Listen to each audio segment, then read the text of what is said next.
Okay, thank you. Presentation दिसतंय आपल्याला? दिसतंय. Okay, very good, very good. हां, स्लाइड अप अँड डाऊन कर्स होतात? होतंय सर. Okay, thank you.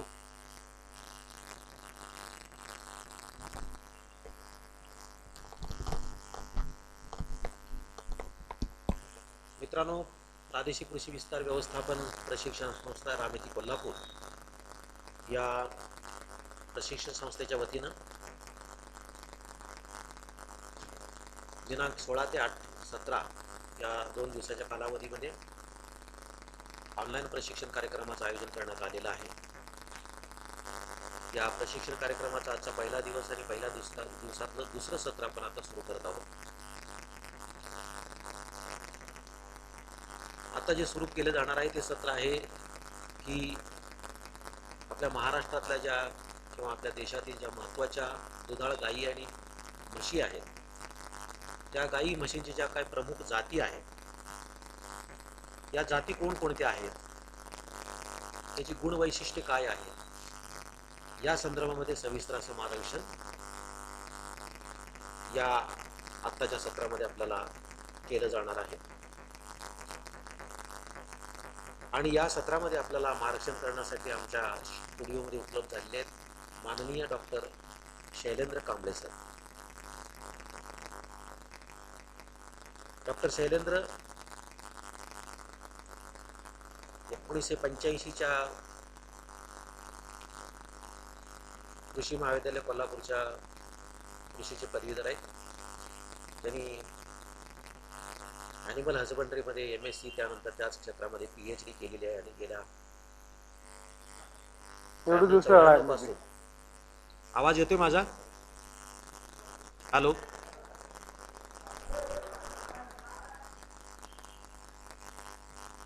1994 पासून सरांचा या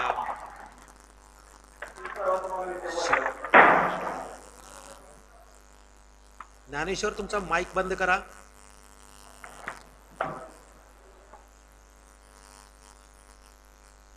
एकोणीसशे 94 पासून सरांचा टीचिंगमध्ये मोठा अनुभव आहे. संशोधन खूप मोठ्या प्रमाणामध्ये सरांच्या हस्ते झालेलं आहे आणि पंढरपूर म्हशीच्या संदर्भामध्ये प्रामुख्यानं पंढरपूर म्हशीच्या संदर्भामध्ये एक महत्त्वाचं संशोधन सरांनी त्याच्यामध्ये केलेलं आहे.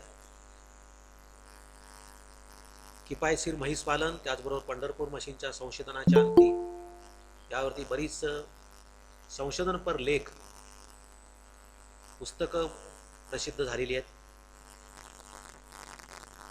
सध्या कृषी महाविद्यालय कोल्हापूर इथं ते प्राध्यापक म्हणून कार्यरत आहे. राज्यातील बहुतेक सर्व कृषी विद्यापीठामध्ये सरांचा वावर आहे. त्याचबरोबर महाराष्ट्र पशुसंवर्धन विद्यापीठ, त्याचबरोबर ICARच्या पॅनलवरती सुद्धा सर आमंत्रित मेंबर आहेत.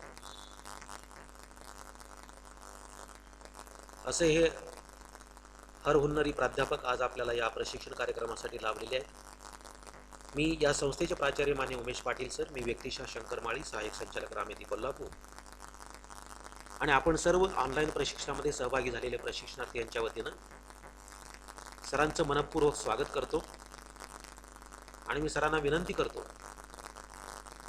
त्यांचा जो संशोधनाचा विषय आहे पंढरपुरी म्हैस, त्याचं व्यवस्थापन, त्याचबरोबर आपल्या राज्यातील ज्या महत्त्वाच्या गायी आणि म्हशीमधल्या दुधाळ जनावरांच्या ज्या प्रमुख जाती आहेत, या संदर्भामध्ये आता सरांचं या सेशनमध्ये आपल्याला मार्गदर्शन होणार आहे. त्याचबरोबर आजच्या दुपारच्या सत्रामध्ये सर पुन्हा आपल्याला भेटणार आहे. त्यामध्ये स्वच्छ आणि निर्भेळ दूध उत्पादन कशा पद्धतीने करायचं आहे, त्यासाठी काय काळजी घ्यायची आहे, आणि अत्यंत महत्त्वाचं दुधाळ जनावरांची निवड करण्यासाठी कशा पद्धतीने त्याची निवड केली जाते, त्याची गुणवैशिष्ट्ये काय असतात, दुधाळ जनावरांसाठी आवश्यक असणारे ज्यांची ज्या काही जाती आहेत किंवा त्याची ओळख कशा पद्धतीने करायची आहे, त्याची बारकावे या संदर्भामध्ये आपल्याला सविस्तर मार्गदर्शन सरांच्याकडून होणार आहे. मी पुन्हा एकदा आपणा सर्वांच्या वतीनं सरांचं मनपूर्वक स्वागत करतो आजच्या सत्रामध्ये, आणि मी सरांना विनंती करतो की त्यांनी त्यांच्या मार्गदर्शनाला सुरुवात करावी. सर. धन्यवाद श्रीयुत माळी सर, सहाय्यक संचालक रामेती, आणि उमेश पाटील सर, प्राचार्य रामेती कोल्हापूर, तसेच उपस्थित सर्व प्रशिक्षक वर्ग.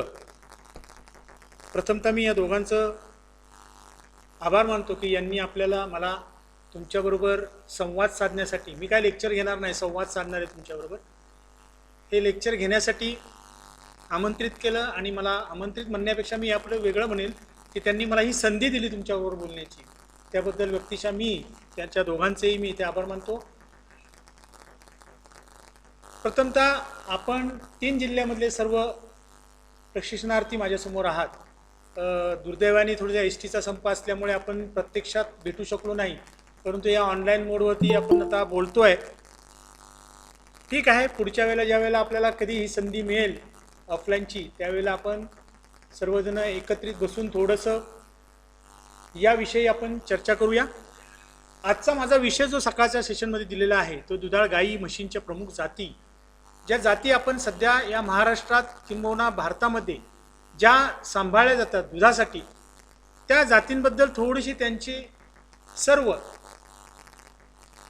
शारीरिक, त्यांची व्यावसायिक, त्यांची उत्पादक जी क्षमता आहे या बाबतीबद्दल आपल्याला थोडंसं बोलायचं आहे.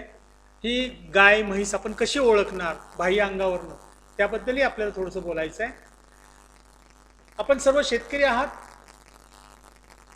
प्रथमतः मी म्हैस, कारण काय झालं आहे, मला अचानक काल सरांनी जरा रिक्वेस्ट केल्यामुळे मी मराठीमध्ये थोडंसं प्रेझेंटेशन करायला मला वेळ लागला, तर मी म्हशीचं प्रेझेंटेशन पहिल्यांदा करून घेतलं मराठीमध्ये. आणि माझे जे टीचिंगसाठी मला जे इंग्रजीमध्ये प्रेझेंटेशन असतं ते प्रेझेंटेशन यानंतर मी तुम्हाला दाखवणार आहे गायींबद्दलचं.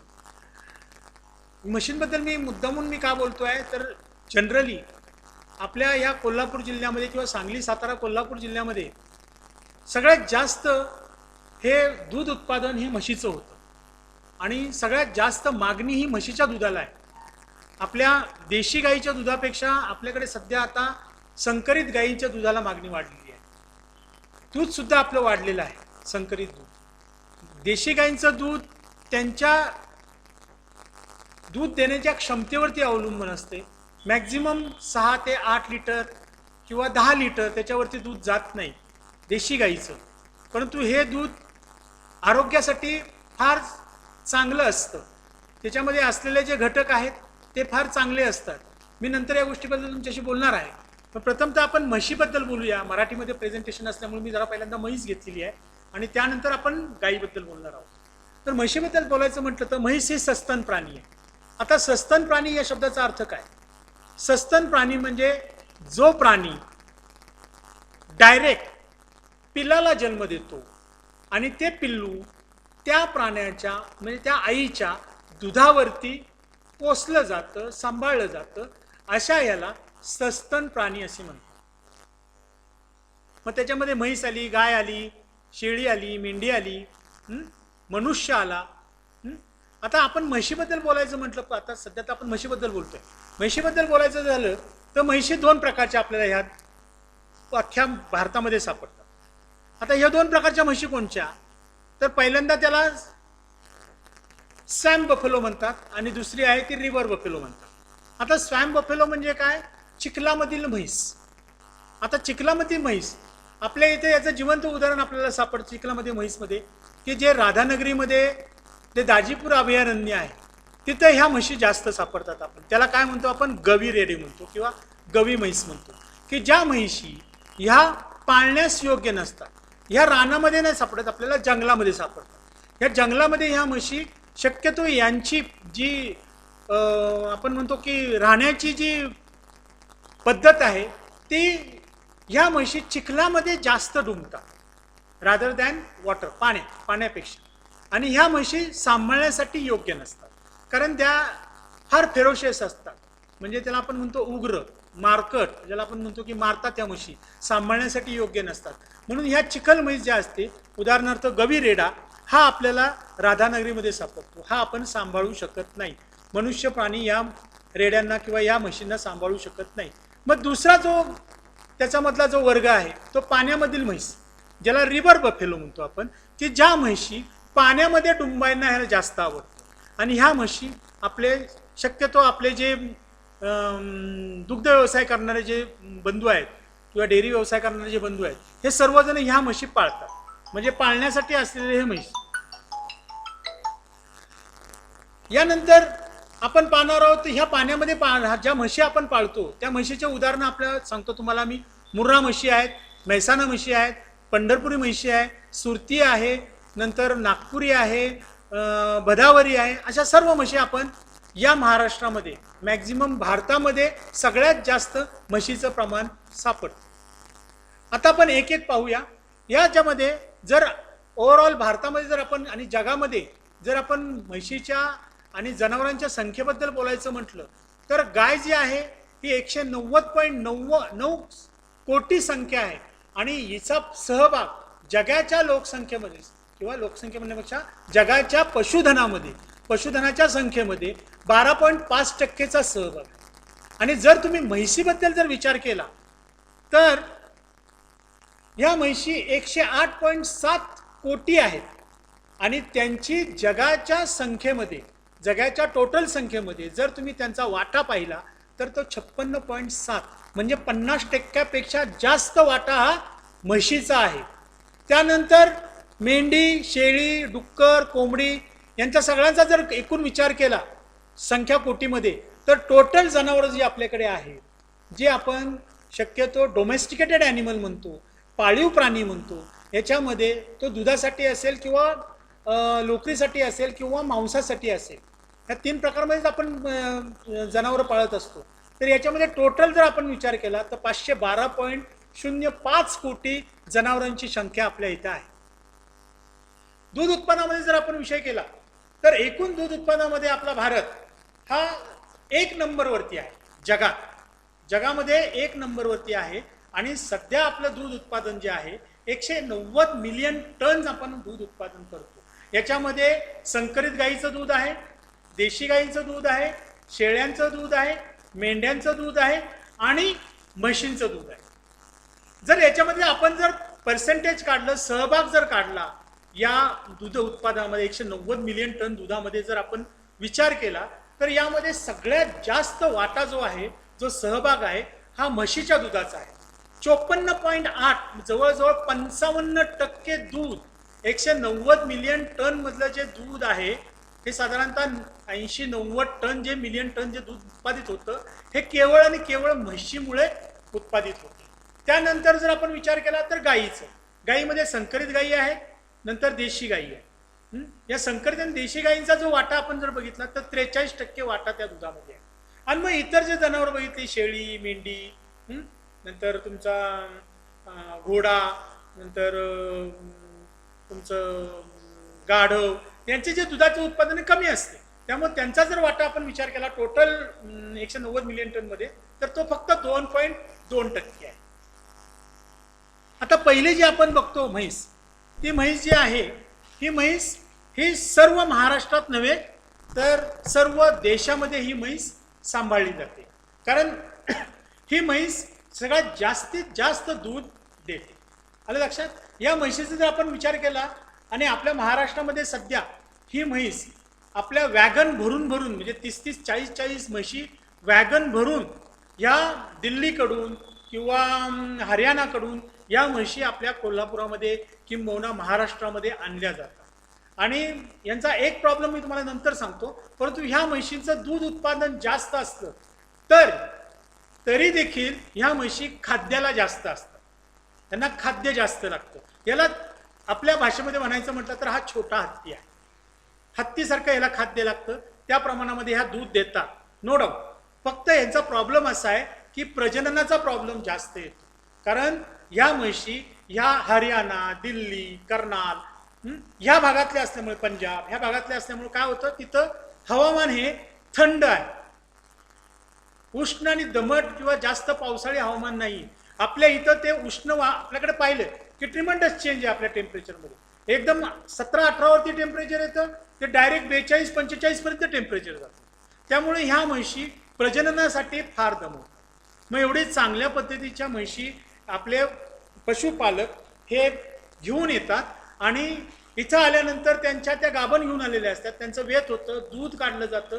त्यांच्या दुधाचा पूर्णपणे दुधाचा जो काळ आहे, जस्टेशन पिरियड किंवा लॅक्टेशन पिरियड, हा सगळा संपल्यानंतर ह्या परत माझावरती येत नाही. एकतर म्हशी ह्या सायलेंट माज असतो, यांचा मुका माज म्हणतो आपण, की जेणेकरून त्या कुठल्याही प्रकारचं साईन दाखवत नाही. साईन म्हणजे लक्षणं दाखवत नाही की बाबा मी माझावर आले. जशी गाय शेपटी वर करून पळते किंवा हंबरते किंवा दुसऱ्या गायीवरती उड्या मारते किंवा दुसरी गाय जर तिच्यावर उडी मारायला लागली तर ती शांत उभी राहते किंवा सतत लघवी करते किंवा तिच्या सोटामधनं एक चिकट एकदम पातळ द्राव असा स्त्राव होत असतो किंवा पडत असतो. ह्याच्यावरून आपल्याला लक्षात येतं की गाय किंवा ही म्हैस ही माझावरती आहे.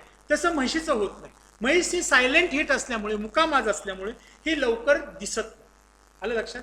त्यामुळं तो माज एकदा निघून गेला की पुन्हा 21 दिवस ती माझावर यायला जाते. समजा 21 दिवस ती माझावर जर आली तर ती 21 दिवस माझावर आल्यानंतर प्रॉब्लेम तिला हा येतो की आपल्या इथे आपण म्हशीला असू द्या, गाईला असू द्या, चारा आपण कोणता घालतो?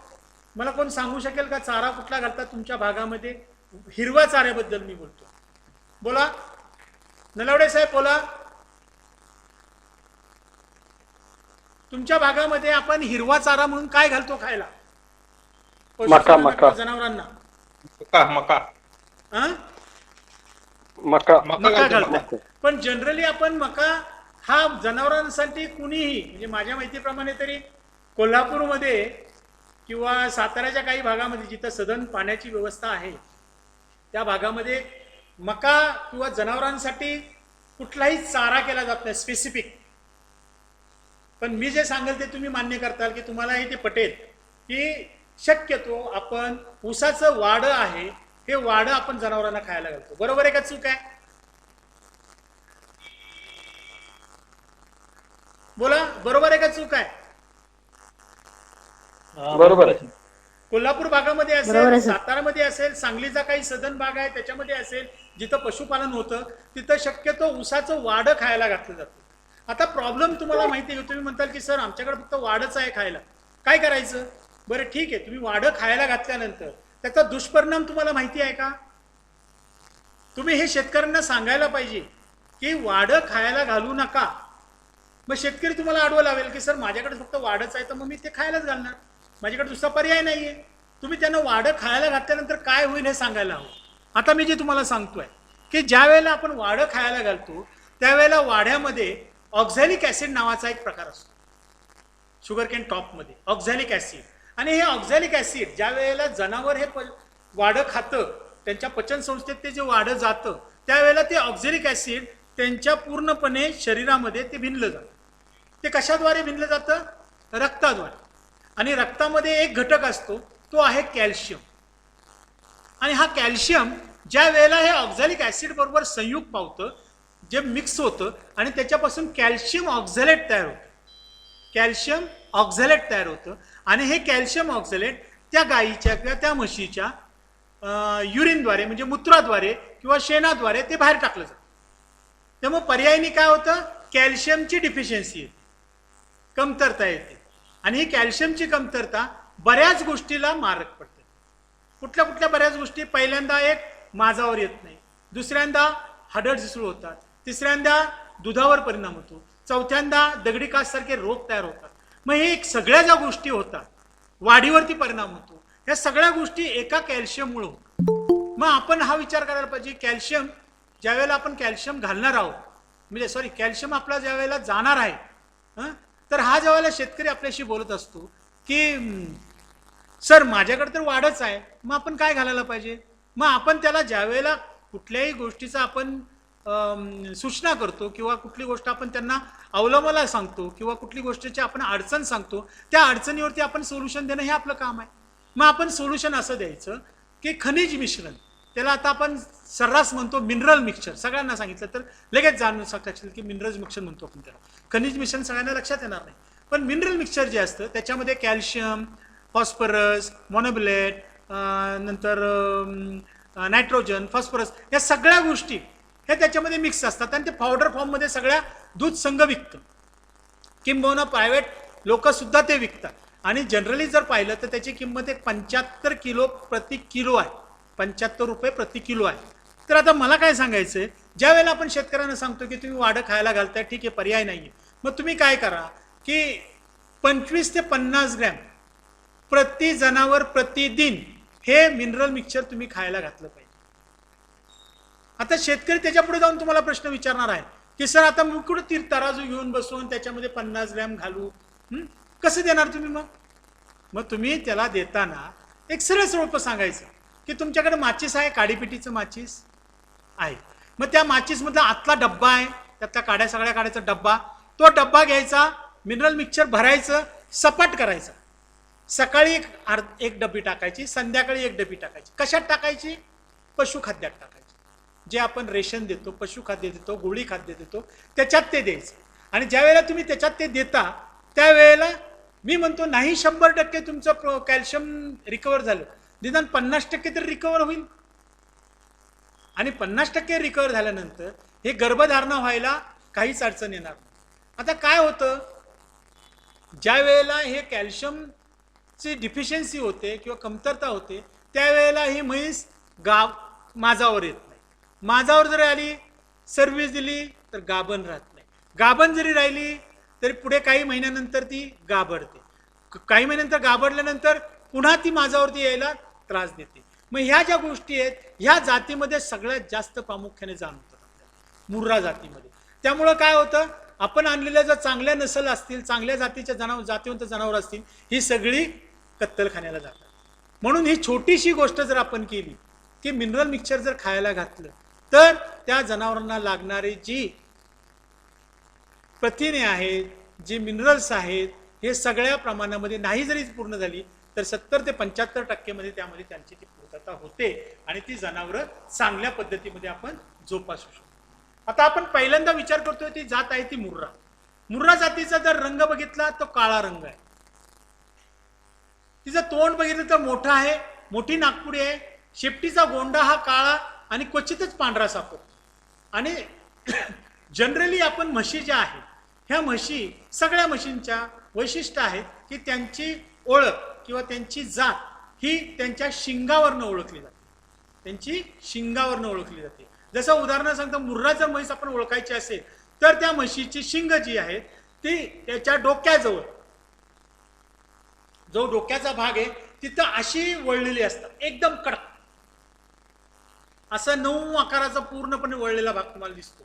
जसं तुम्हाला आता याच्यात दिसते की ती शिंग पूर्ण अशी फाकलेली नाहीत, ही शिंग हा बेस आहे आणि ही शिंग आहे, ही शिंग अशी पूर्णपणे वळून अशी तयार होते. आलं लक्षात? हा जो भाग आहे की याच्यावरनं आपण हे डेफिनेटली ओळखू शकतो की ही म्हैस मुर्रा आहे. आणि हिचं दूध लिटर जे म्हटलं तुम्ही तर दर दिवसाला ही 14 ते 15 लिटर दूध देते. हे मी ॲव्हरेज देतोय तुम्हाला, सरासरी दूध सांगतोय, 14 ते 15 लिटर दूध असतं. त्यानंतरची म्हैस जर तुम्ही पाहिली तर जाफराबादी म्हैस आहे. आता ही जाफराबादी म्हैस शक्यतो कुठं सापडते तर ही जाफराबादमध्ये, सौराष्ट्रामध्ये जाफराबाद आहे आणि त्या जाफराबादावरनं हिला नाव जाफराबादी पडलेलं आहे. हिचं अमरेली म्हणून, अमरेली असेल किंवा गीरचं जंगल असेल, जुनागड, भावनगर, राजकोट हे सगळं गुजरातमध्ये आणि ह्या गुजरातमध्ये ही म्हैस सापडते. आता हिचं जर तुम्ही पाहिलं तर रंग काही वेळेला भुरकट दिसतो किंवा काळा रंग दिसतो. आणि शिंगाचं तुम्हाला मगाशी मी सांगितलं की कुठलीही म्हैस आपण शिंगावरून ओळखतो. आता हिची शिंग जर बघितली तर हिच्या डोक्यापासून ही सरळ खाली आलेली असतात आणि पुन्हा ती रिंगाकृती होऊन मोठी वर गेलेली असतात. म्हणजे डोक्याला लावून ही पूर्णपणे अशी खाली येतात आणि पुन्हा अशी वाकडी होऊन वर जातात. बघा हिची शिंग तुम्हाला तशी दिसते आणि ती वळून रिंगाकृती झालेली असतात. सरासरी ह्या जाफराबादी म्हशीचं वजन 1000 किलो असतं आणि हिचं दूध, सरासरी दूध उत्पादन हिच्या दुधाच्या पिरियडमध्ये, दूध देण्याच्या ज्या पिरियडमध्ये 2150 ते 2340 किलो 300 दिवसाचं दूध आहे. यानंतर मराठवाडी. आता ही मराठवाडी जी म्हैस आहे ही परभणी, हिंगोली, नांदेड, जालना, बीड आणि लातूर, म्हणजे हा वरचा परभणी हिंगोलीचा भाग जो आहे, मराठवाड्याचा जो भाग आहे इथे ही सापडते. हिचा रंग काळा किंवा भुरकट असतोय शरीरयष्टी काटक आहे, छोटी म्हैस आहे, मध्यम बांध आहे. आणि हिचं दूध जे आहे हे सरासरी 3 ते 5 लिटर प्रतिदिनी देते, परंतु फॅट चांगले असतात त्या मराठवाडीच्या. हिचीच बहीण आहे, ती नागपुरी आहे. ह्या नागपूर रिजनवरनं हिला नागपुरी म्हणून नाव पडलेलं आहे. आणि आपल्या इथं पंढरपुरी असल्यामुळं तिला पंढरपुरी नाव पडलेले, लोकल नेम्स आहे. परंतु ही सगळ्या एकाच ग्रुपमधल्या म्हशी आहे. आणि यांचा का ग्रुप एक पडतो, तर यांची जी शिंग आहे ही शिंग तलवारीसारखी लांब आहे, तलवारीसारखी वळलेली आणि लांब आहे. आणि यांचा तो एक फार मोठा निसर्गाने यांना दिलेली देणगी आहे. आलं लक्षात. हिचा रंग जो आहे सामान्यतः काळा, क्वचित तोंडावरती पांढरावरती पांढरा खुणा आहेत, म्हणजे स्पॉट असतात. नंतर शेपटीचा गोंडा काळा किंवा पांढरा असतो. चेहरा किंवा केस लांब असतोय. नंतर त्यांचं जो मुख तोंड असतंय ते तोंड शक्यतो तुलनेने असं लांब असतंय आणि मजबूत गळा असतो. सॉरी. शिंग जे आपण पाहिली तर लांब पाठीमागे वरच्या दिशेने वळलेली असतात. दूध जर बघितलं यांचं तर 300 दिवसाचं दूध सरासरी 1055 लिटर असतं. आणि सगळ्यात महत्त्वाची गोष्ट म्हणजे या म्हशीच्या स्निग्धांशामध्ये, म्हणजे ज्याच्यावरती आपला जास्तीत जास्त फोकस असतो, गाई असू द्या म्हैस असू द्या, जास्तीत जास्त फोकस असतो तो फॅटवरती असतो, स्निग्धांशावरती असतो. तो स्निग्धांश या म्हशीमध्ये 8.25% तुम्हाला सापडतो. लक्षात. यानंतरची म्हैस जी आहे ही सगळ्यात महत्त्वाची म्हैस म्हणजे पंढरपुरी म्हैस. आता ह्या पंढरपुरी म्हशीबद्दल मी सेपरेट तुमच्याशी बोलणार आहे, त्यामुळे मी आता हिच्याबद्दल काय डिस्कस करत नाही. हे पॉवर पॉईंट संपल्यानंतर मी पंढरपुरी म्हैसचं सगळं तुम्हाला डिटेल्समध्ये घेणार आहे. ओके. यानंतरची जी म्हैस आहे सुरती आहे. आता ही सुरती, हिचं नाव सुरती कशावरनं पडलं तर सुरत.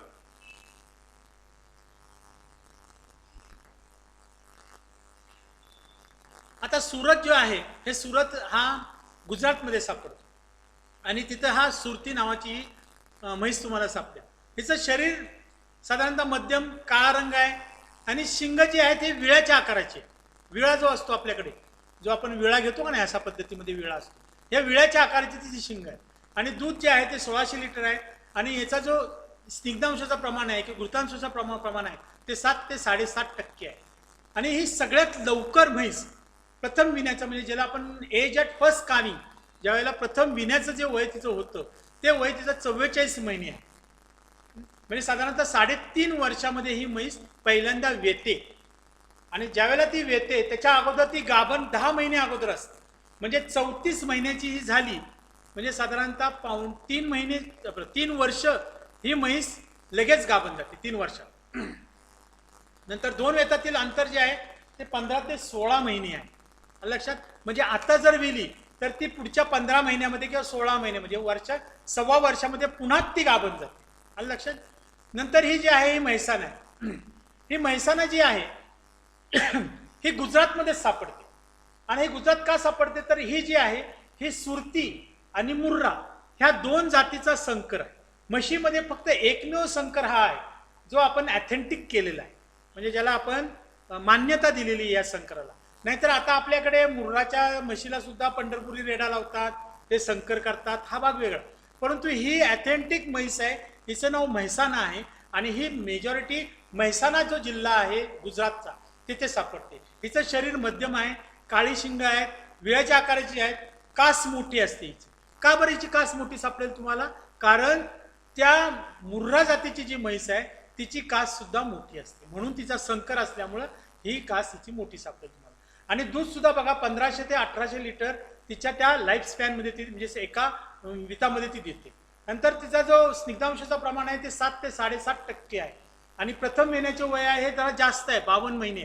कारण मुर्रा आणि म्हैसाणा, मुर्रा आणि सुरती, आता ही का क्रॉस केला त्याला कारण सांगतो तुम्हाला. की मुर्राचं जे प्रथम विण्याचं वय आहे हे साधारणतः 34 महिने आहे. आणि मुर्राचं आहे ते जास्त आहे आणि सुरतीचं आहे ते 34 महिने. मुर्राचं जास्त आहे, 50 महिन्यापर्यंत. त्यामुळं हे कमी करण्यासाठी त्यांनी हा संकर घडवून आणलेला आहे. आणि त्याचं वेळ आहे ते 52 महिने आहे. 2 वित्यातील अंतर हे 16 महिने कमी केलेले आहे त्यांनी. आता ही निलीरावी म्हणून जी म्हैस आहे ही हरियाणामध्ये, पंजाबमध्ये सापडते. धिप्पाड आहे, काळा रंग आहे, कपाळाने शेपटीवरती पांढऱ्या रंगाचा गोंडा असतो. दूध उत्पादन तिचं 1800 लिटर आहे. घृतांश म्हणजे स्निग्धांशाचं प्रमाण जे आहे ते 7 ते 7.5% आहे. प्रथम विण्याचे वय आहे 50 महिने आहे आणि 2 वित्यातील अंतर जे आहे ते 16 महिने.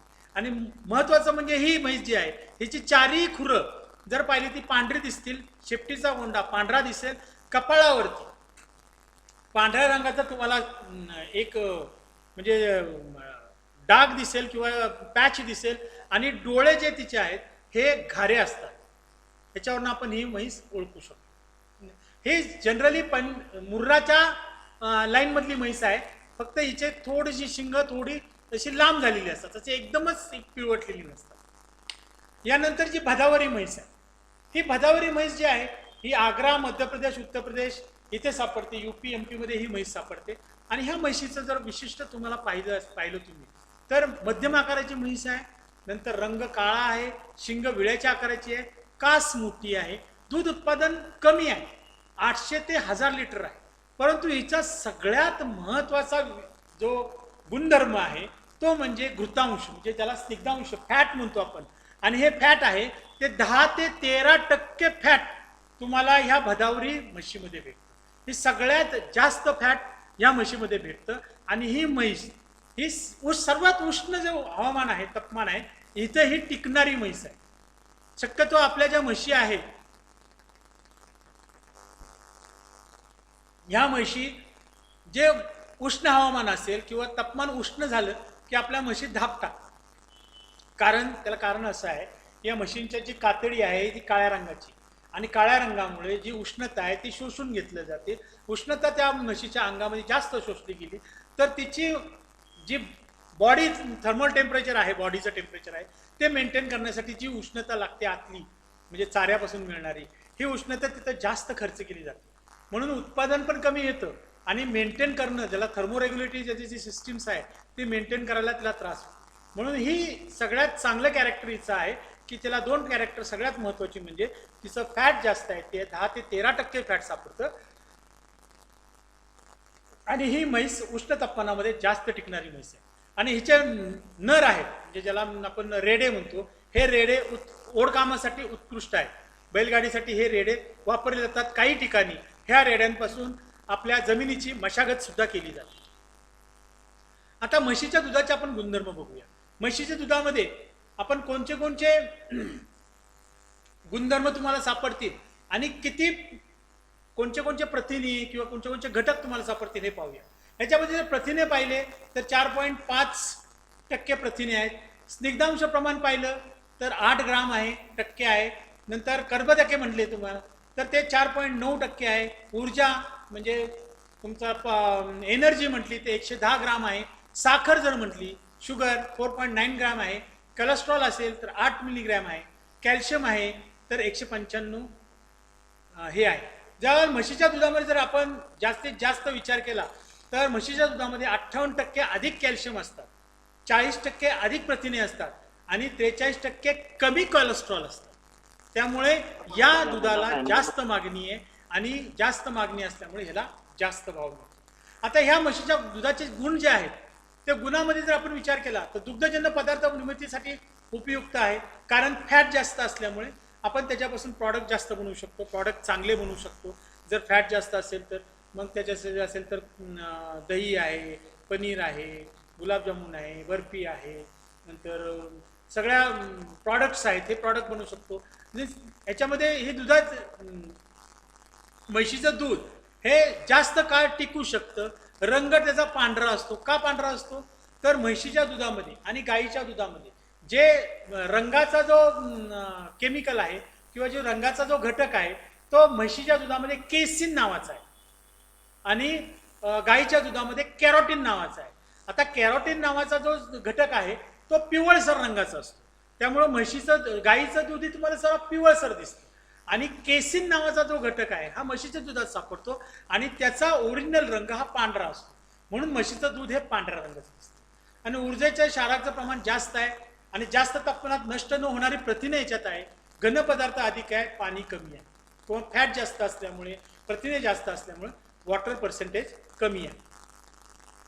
आता महाराष्ट्रामध्ये जर किफायत दूध उत्पादनासाठी जर आपण हा विचार केला, मगाशी मी तुम्हाला म्हटलं की पंढरपुरी म्हशीबद्दल मी तुमच्याशी जास्त बोलणार आहे आणि पंढरपुरी म्हैस काय आहे याच्याबद्दल मी तुम्हाला पॉईंट्स इथं टाकलेले त्या पॉईंट्सवरती आपण भाष्य करणार आहोत. आता ही मगाशी फोन आला कशाला? त्यांना जायचं ना कुठं. कृपया आपले माईक चालू करू नका, त्यामुळे इतरांनाही डिस्टर्ब होतो आणि जे व्याख्याते आहेत त्यांनाही डिस्टर्ब होतो आणि त्यांची लिंक तुटून जाते. कृपया सर्वांना विनंती आहे की आपले माईक सध्या तरी बंद ठेवा. ज्यावेळेला आपल्याला ज्यावेळेला हे सेशन ओपन होईल डिस्कशनसाठी, चर्चेसाठी, त्यावेळेला आपण कृपया माईक ओपन करून आपण आपल्याशी संवाद साधूया. ओके, धन्यवाद.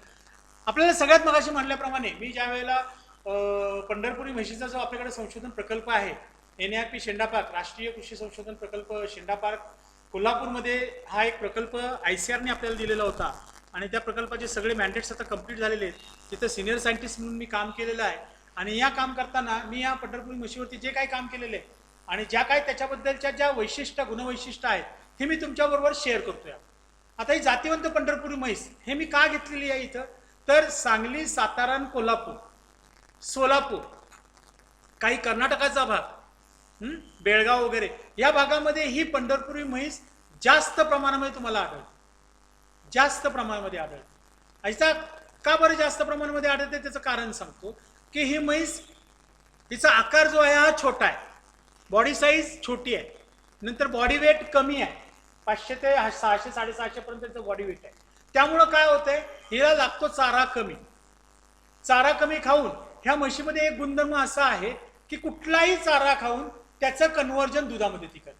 म्हणजे कळणा कोंडा पण जो असतो किंवा आपल्या घरामधले जे काही शिल्लक राहिलेलं अन्न पदार्थ आहे तो सुद्धा आपण या म्हशीला घातला, किंवा तुमच्याकडे कुठलं हिरवच नाहीये, फक्त वाळलेलं गवत आहे, कुसाचं गवत आहे, ते सुद्धा या म्हशीला खायला घातलं तरी देखील ही म्हैस आपल्याला स्वतःला सस्टेन करते आणि त्या चाऱ्यापासून दूध निर्मिती करते. म्हणजे ज्याला आपण फीड कन्व्हर्जन रेशो म्हणतो की चाऱ्यापासून दूध निर्माण करण्याची क्षमता ह्या म्हशीमध्ये जास्त आहे.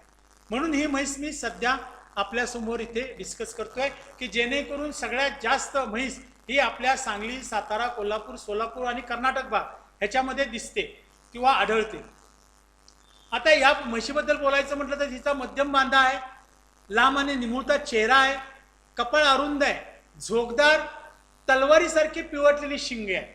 जर तुम्ही त्या म्हशीचं, मी शेवटी तुम्हाला मी फोटो दाखवणार आहे त्या म्हशीचा, इतकी सुंदर शिंग दिसतात. निसर्गाने फार छान देणगी दिलेली आहे तिला, एकदम छान तलवारीसारखी दिसतात आणि त्यामुळे ती म्हैस एकदम सुंदर दिसते. पाहता क्षणी आपल्याला तिच्यावरती अट्रॅक्टिव्ह होतो आपण किंवा तिच्या प्रेमात पडतो. या शिंगाच्या रचनावरून किंवा आकारावरून या म्हशीची 3 जाती पडतात. आता शिंगांच्या आकारावरून कशी, पहिली टोकी. टोकी म्हणजे काय, दोन्ही शिंग अशी तलवारीसारखी मागणं वर गेलेली आहेत आणि असे टोकासारखे दिसतात. माझा हात दिसतोय तुम्हाला, ह्या टोकासारखे दिसतात त्यामुळे त्यांना टोकी म्हणतात. नंतर भारखांडी. भारखांडी म्हणजे म्हैस जी आहे ह्या म्हशीची एक शिंग वरती जातं असं तलवारीसारखं आणि दुसरं शिंग असं खाली जातं, त्याला भातखंडी म्हणतात. आणि तिसरी मेटी. मेटी म्हणजे दोन्ही शिंग मागं जात नाही, दोन्ही शिंग अशी खाली जातात आणि लांब जातात. अशा 3 प्रकारच्या शिंगांच्या वरून या 3 प्रकार पडतात. ॲक्च्युली हे 3 प्रकार त्यांच्या जेनेटिकल प्रॉब्लेममुळे झालेले आहेत, परंतु आपण जनरली आपले जे शेतकरी आहेत या 3 प्रकारांना उन्नती म्हैस आपण ओळखली जाते. पंढरपूर म्हशीला वाळलेलं गवत, कडबा, भाताचे पिंजर, गव्हाचा काठ, ऊसाचं वाडं, ऊसाचा पाला, कळणा कोंडा इत्यादी खाऊ घालतात की कमी प्रतीच्या वैरणीची कार्यक्षमता पचन करून त्याचे दुधात रूपांतर करण्याची उत्तम क्षमता या म्हशीमध्ये आहे. मी ऑलरेडी डिस्कस केलेली तुमच्याशी गोष्ट. शरीराचा बांधा मागाशी सांगितल्याप्रमाणे मध्यम असल्यामुळे इतर म्हशीच्या तुलनेमध्ये खाद्य कमी लागतं, अतिशय काटक असते, उत्तम रोगप्रतिकारक शक्ती या म्हशीमध्ये आहे आणि ती म्हैस म्हणजे पंढरपुरी म्हैस. कोल्हापूर जिल्ह्यामध्ये तुम्ही जर हा विषय बघितला तर ह्या म्हशी इतक्या चांगल्या हाताळल्या जातात, इतक्या चांगल्या पद्धतीमध्ये त्या म्हशीला आपण सांभाळ करू शकतो की इथे शर्यत असते. या शर्यतीमध्ये घोड्याबरोबर या म्हशी आपण पळवल्या जातात. आलं लक्षात? हा एक भाग आहे.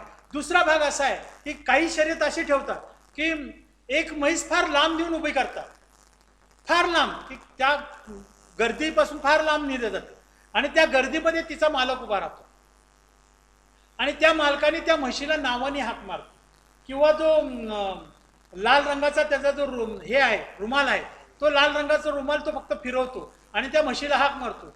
एवढ्या 100-150 लोकांमध्ये ती म्हैस आपल्या मालकाला बरोबर शोधून काढते. हा दुसरा तिचा भाग आहे. आणि तिसरा, हे म्हैशीचे रेडे फार फेरोशियस असतात, फार आपण काय म्हणतो उग्र असतात.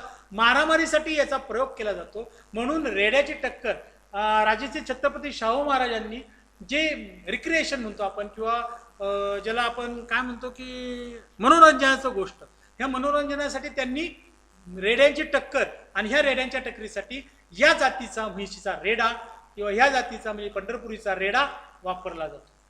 नंतर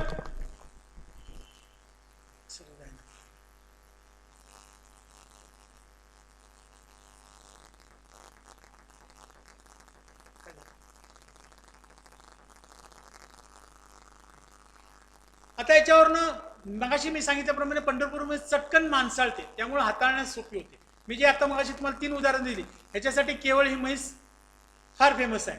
दर वर्षाला नियमित येणारी म्हणजे वरसवणी म्हैस याला म्हणतात. आपला वरसवणी जो हा शब्द आहे हा गावठी आहे, गावरान आहे, पण याचा अर्थ असा आहे की ही म्हैस वर्ष टू वर्ष ही प्रत्येक वर्षाला ती वेद देते किंवा पिल्लू देते. ती माज लवकर दाखवते, गाभण राहते आणि प्रत्येक वर्षाला ती तुम्हाला पिल्लू देते. पंढरपुरी म्हशीच्या रेड्या 18 ते 24 महिन्यामध्ये पहिला मास दाखवतात. बघा, मगाशी सांगितल्याप्रमाणे पंढरपूर म्हैस मी का घेतली, त्याला कारण हे आहे की 18 ते 24 महिन्यात म्हणजे 2 वर्षातच या म्हशीच्या पारड्या मास दाखवतात आणि 35 ते 40 महिन्यामध्ये पहिलं वेद देतात. तिथून पुढे 10 महिने.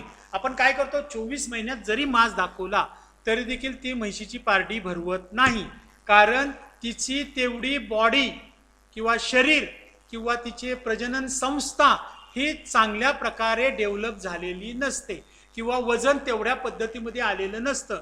म्हणजे पहिला माज आपण मोडून देतो, दुसरा माज मोडून देतो, तिसरा माज मोडून देतो.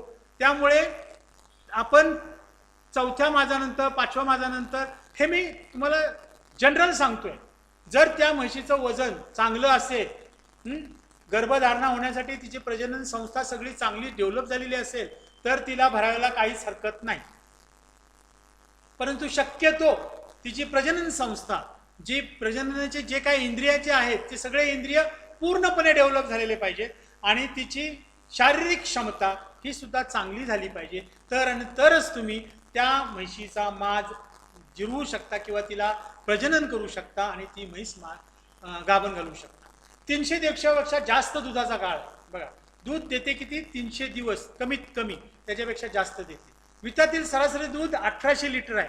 जास्तीत जास्त दूध उत्पादन 3200 लिटर आहे. तुम्हाला मी ह्या म्हशीबद्दल वैशिष्ट्य असं का सांगतोय 3200 लिटर दूध, कारण मी माझ्या फार्मवरती, शेंडापारच्या पंढरपुरी म्हशीच्या फार्मवरती, मी एक सरस्वती नावाची म्हैस माझ्याकडे एक होती. ती म्हैस दिवसाला 15 लिटर दूध देत होती. दिवसाला 15 लिटर दूध मी माझ्या समोर ते दूध काढलेलं आहे. आमच्या इन्चार्जला, ज्याला आपण सहयोगी संस्था संचालक होते आमचे बॉस, त्यांना आम्ही चॅलेंज घेतलं होतं की आम्ही 15 लिटरच्या वरती दूध नेणार, आणि ते आम्ही चॅलेंज अचीव केलं आणि त्यांना दाखवलं की 15 लिटर दूध ती सरस्वती म्हैस देते. म्हणजे जर तिला व्यवस्थित खायला घातलं, व्यवस्थित तिचे संगोपन केलं, व्यवस्थित तिचं प्रजननाची किंवा आरोग्याची जर निगा घेतली, तर ही म्हैस जास्तीत जास्त 15 लिटरपर्यंत सुद्धा दूध देते. आलं लक्षात? उत्तम निगा, मगाशी मी सांगितलं बघा, उत्तम निगा व्यवस्थापन केलं तर जातीवंत पंढरपुरी म्हैसी 2500 लिटर ते 3200 लिटरपर्यंत दूध देऊ शकतात. यानंतर या म्हशीचं आम्ही हे सरासरी सांगतो तुम्हाला, म्हशीच्या स्निग्धांशाचे प्रमाण 8% आहे, परंतु काही पंढरपुरी म्हशींच्या दुधाचे स्निग्धांश प्रमाण 12% पर्यंत आढळून आलेलं आहे आम्हाला. आम्ही ज्यावेळेला रिसर्च केलेला आहे, या म्हशीचं दुधाचं आपण विघटन केलेलं आहे किंवा ॲनालिसिस केलेलं आहे, त्यामध्ये आम्हाला 12% पर्यंत सुद्धा इंडिव्हिज्युअल ॲनिमलचा आम्हाला फॅट पर्सेंट मिळालेलं आहे. या म्हशीचा भाकड काळ फार कमी आहे, 90 ते 120 दिवस, म्हणजे 3 ते 4 महिने हिचा भाकड काळ आहे. 2 वितातील अंतर 400 ते 450 दिवस आहे. जन्मताच वासराचे वजन पहा, जन्मताच वासराचे वजन 28 ते 30 किलोपर्यंत वासराचं वजन सापडतं आपल्याला. आणि त्यातल्या त्यात आमच्या सेंटरला, रिसर्च स्टेशनला, संशोधन केंद्रावरती आम्ही 40 किलोपर्यंतची वासरं जन्माला घातलेली आहेत, त्यांचं वजन आम्ही रेकॉर्ड केलेलं आहे. आता ही दुभती म्हैस ज्या वेळेला शास्त्रोक्त पद्धतीने आपण निगा करतोय त्यावेळेला म्हशीचे काही ठराविक गोष्टी आहेत ह्या तुम्ही बघितल्या पाहिजे. आता हे काय ठराविक गोष्टी आहेत तर म्हशीची जी कातडी आहे ही मऊ लागली पाहिजे. अशी तुम्हाला कणखर किंवा खरबडीत लागता कामा नये. तजेलदार कातडी चकचकीत कातडी दिसली पाहिजे. हाताच्या चिमटीत जर धरली तर मऊ लागली पाहिजे. ह्या म्हशीचे डोळे हे पाणीदार दिसले पाहिजे. का पाणीदार दिसले पाहिजे? जेव्हा तुम्ही म्हैस समोरनं पाहाल त्यावेळेला त्या म्हशीच्या डोळ्यामधनं तुम्हाला लक्षात येईल की हे जनावर रोगी आहे का निरोगी आहे. ज्यावेळेला निरोगी म्हैस तुम्ही ज्यावेळेला पाहाल त्यावेळेला तिचे डोळे पाणीदार दिसतील. तिचे जे मजल असते पुढचा जो भाग असतो मजल चॉकलेटी रंगाचा या मजलवरती धर्मबिंदू पाहिजे म्हणजे पाण्याचे टिपके टिपके टिपके पाहिजे. आता हे पाण्याचे टिपके का पाहिजेत त्याचं उदाहरण तुम्हाला मी पुढे देतो.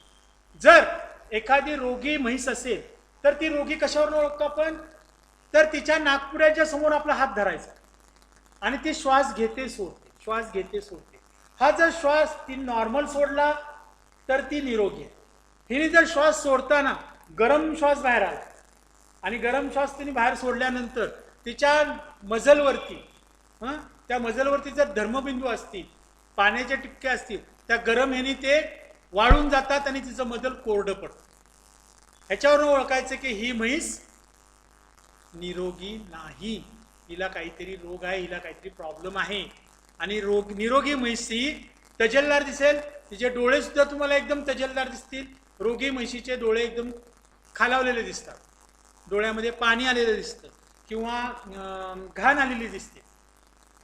पुढची छाती ही भरदार पाहिजे. नंतर खूर हे काळे पाहिजे. पायाचे खूर्स आहेत हे काळे पाहिजे. नंतर जे सड असतात सड म्हणजे कास आणि कासेच्या खाली 4 सड असतात. हे 4ही सड लांब पाहिजेत आणि समान अंतरावर पाहिजे. 4ही सड समान अंतरावर पाहिजे. त्याला आपण स्तन म्हणतो. नंतर म्हशीच्या जर पोटाकडच्या भागाच्या वर गेला तुम्ही तर तिथं 3 बरगड्या तुम्हाला दिसल्या पाहिजे. लाईन दिसल्या पाहिजे 3 बरगड्यांची म्हणजे ती म्हैस निरोगी आहे. रोगी असेल तर तुम्हाला 4 पेक्षा 5, 6, 7 दिसतील. हा एक प्रकार झाला. दुसरा प्रकार जर ती म्हैस प्रजननासाठी प्रॉब्लेम देत असेल तर ती फॅटी दिसते. मग त्या जो 3 दिसतात बरगड्या ते दिसत नाहीत किंवा जो फ्लँक असतो फ्लँक म्हणजे काय पोकळी तिच्या पोटाच्या तिथं पोकळी असते बघा इथं दिसते तुम्हाला पोकळी. ती पोकळी जी आहे का नाही ती पोकळी आत गेलेली असते निरोगी याची. पण जर ती काहीतरी प्रॉब्लेम असेल प्रजननाला पोट फुगलेलं असेल ती पोकळी तुम्हाला दिसणार नाही. ती भरून दिसेल गोरगरगी. अशी म्हैस सिलेक्ट करायची नाही. आणि सगळ्यात महत्वाची म्हणजे ठसठशीत नागमुडी दुधाची शीर असते. आता ठसठशीत नागमुडी दुधाची शीर. आता दुधाची शीर असं का म्हणतात? त्याच्यातनं दूध वाहलं जातं का? नाही. ती शीर जी असते ही शीर कुठून सुरू होते आणि कुठे संपते हे मी तुम्हाला सांगतो. ही शीर जी आहे ही हृदयापासून निघते आणि त्या कासेला येऊन भेटते. आणि ती जितकी ठसठशीत असेल जितकी नागमोडी असेल त्याच्यामध्ये दूध साठवण्याची क्षमता वाढते का? नाही. कारण त्याच्यामधनं दूध वाहत नाही त्याच्यामधनं रक्त वाहतं. आणि हे रक्त तुम्ही जास्तीत जास्त साठवण्याची क्षमता त्या नागमुडी असल्यामुळे ती जर लांब केली तर जास्त होईल. बरोबर आहे का नाही? नागमुडी असल्यामुळे आणि जाड ठसठशीत असल्यामुळे त्याच्यामध्ये रक्त जास्त प्रमाणामध्ये साठवलं जातं. ते ऑक्सिजनेटेड ब्लड ज्याला ऑक्सिजन असलेलं दूध हे हृदयापासून त्या कासेपर्यंत वाहिलं जातं. आणि कासेमधल्या ज्या मग बारीक बारीक कॅपिलरीज आहेत त्याच्यामधनं ते कासेकडं जातं ॲल्युएली सेलकडे जातं आणि त्या रक्तापासून दूध निर्माण होतं. आता मला कोणी सांगेल का की 1 लिटर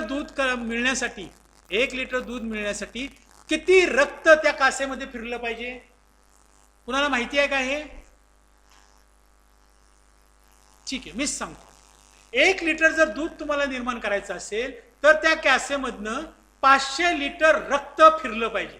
ज्या वेळेला 500 लिटर रक्त फिरेल त्यानंतर 1 लिटर दूध तयार होतं. मग तुम्ही विचार करा 10 लिटर जर दूध देत असेल ती म्हैस किंवा गाय तर 5000 लिटर ते रक्त फिरलं पाहिजे त्या कासेमधनं. मग ते रक्त फिरण्यासाठी त्याची जी शीर आहे किंवा जी रक्तवाहिनी आहे ही जाड ठसठशीत आणि नागमुडी पाहिजे. आलं लक्षात? हा सगळ्यात महत्वाचा पॉइंट आहे. नंतर दुधाळ पंढरपुरी म्हैस कशी ओळखायची? आता हा जो विषय आहे हा विषय मी दुपारच्या सेशनमध्ये तुमच्याशी घेतो, ज्या वेळेला त्याच्यामध्ये मला स्वच्छ निर्भय दूध उत्पादन आणि दुधाळ जनावरांची निवड त्यावेळेला मी हे पॉईंट्स तुमच्याशी डिस्कस करतो, कारण याच्यामध्ये मी संपूर्ण सगळे पॉईंट्स घेतलेले आहेत. नंतर संगोपनाचे पण पॉईंट्स आहेत. हे संगोपनाचे पॉईंट्स मी आता घेतो की पंढरपुरी म्हैस पालनाचे तंत्र जे आहेत त्याच्यामध्ये सगळ्यात महत्त्वाचं म्हणजे वासरांचं संगोपन. आता वासरांचं संगोपन तुम्ही म्हणताल साहेब वासरांचं संगोपन तर आम्ही काहीच करतो, का नाही करत?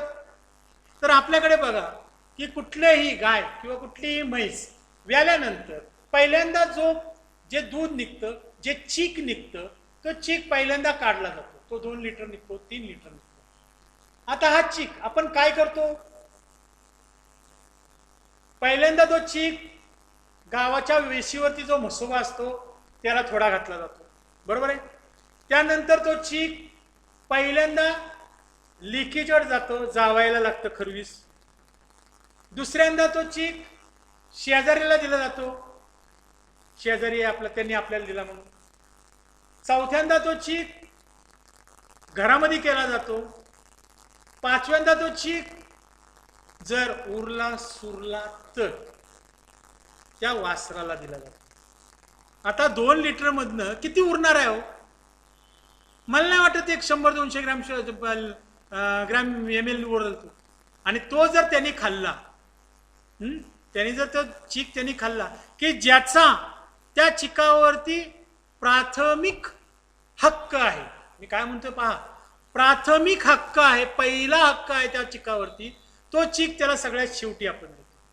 आणि त्यामुळं काय होतं की जे वासरू लहानपणी त्या म्हशीच्या किंवा गायीच्या पोटामध्ये जे पाळलेलं असतं, मी दोन्हीबद्दल बोलतो, गायीबद्दल बोलतोय, म्हशीबद्दल बोलतोय, ते गायीला ते वासरू त्याच्या नाळेद्वारे जॉईन झालेलं असतं पोटामध्ये, तिच्या जठराबरोबर किंवा तिच्या पोटाबरोबर नाळ, ह्याची पोटाची नाळ, पोटाचं आणि तिचं पोट हे नाळेद्वारे जॉईन झालेलं असतं.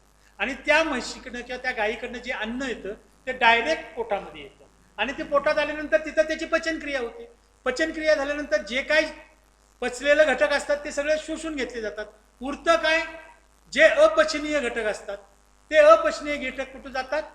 छोट्या आतड्यात जातात. छोट्या आतड्यानंतर मोठ्या आतड्यात जातात आणि पुन्हा जाताना छोट्या आतड्यामध्ये पण त्याचं शोषण केलं जातं, मोठ्या आतड्यात पण त्याचं शोषण केलं जातं आणि मग ते कडक होऊन जातं आणि ते पुन्हा ते छोट्या आतड्या मोठ्या आतड्यामध्ये ते शिल्लक राहतं. ते बाहेर पडतं का?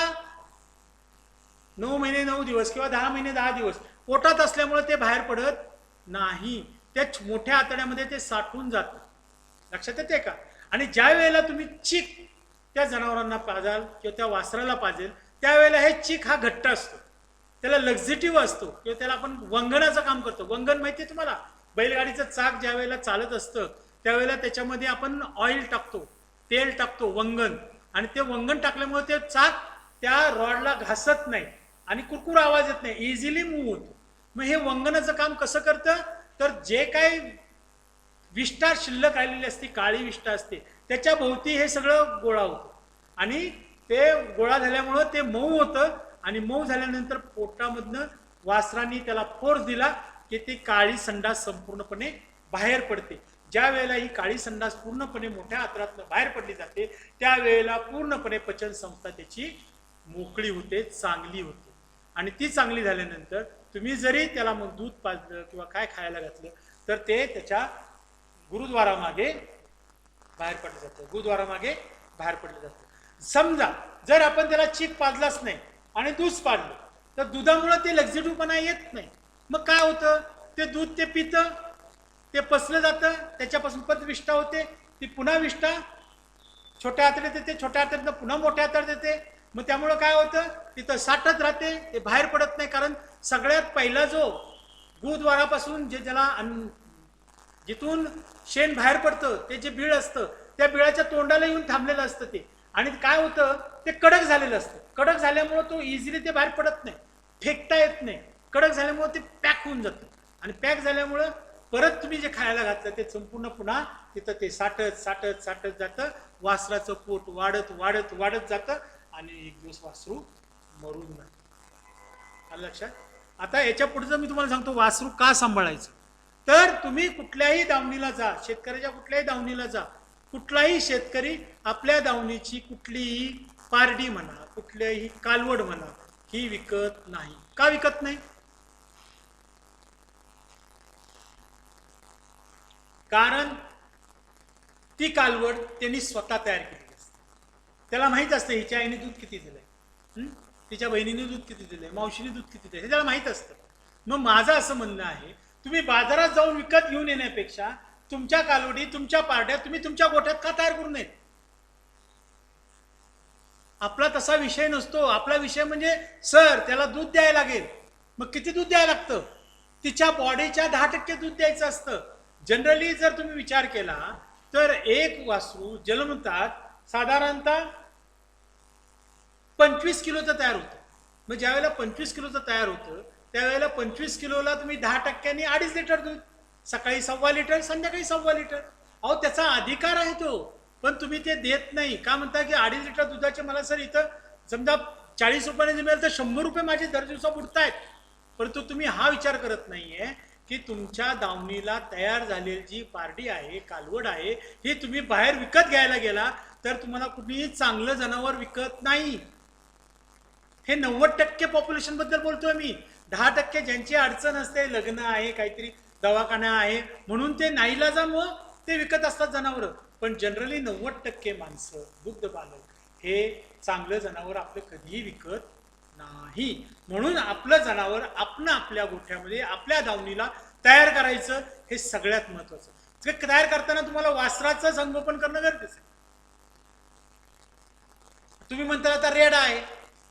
अहो रेडा सुद्धा तुमच्याकडे तयार होऊ शकतो.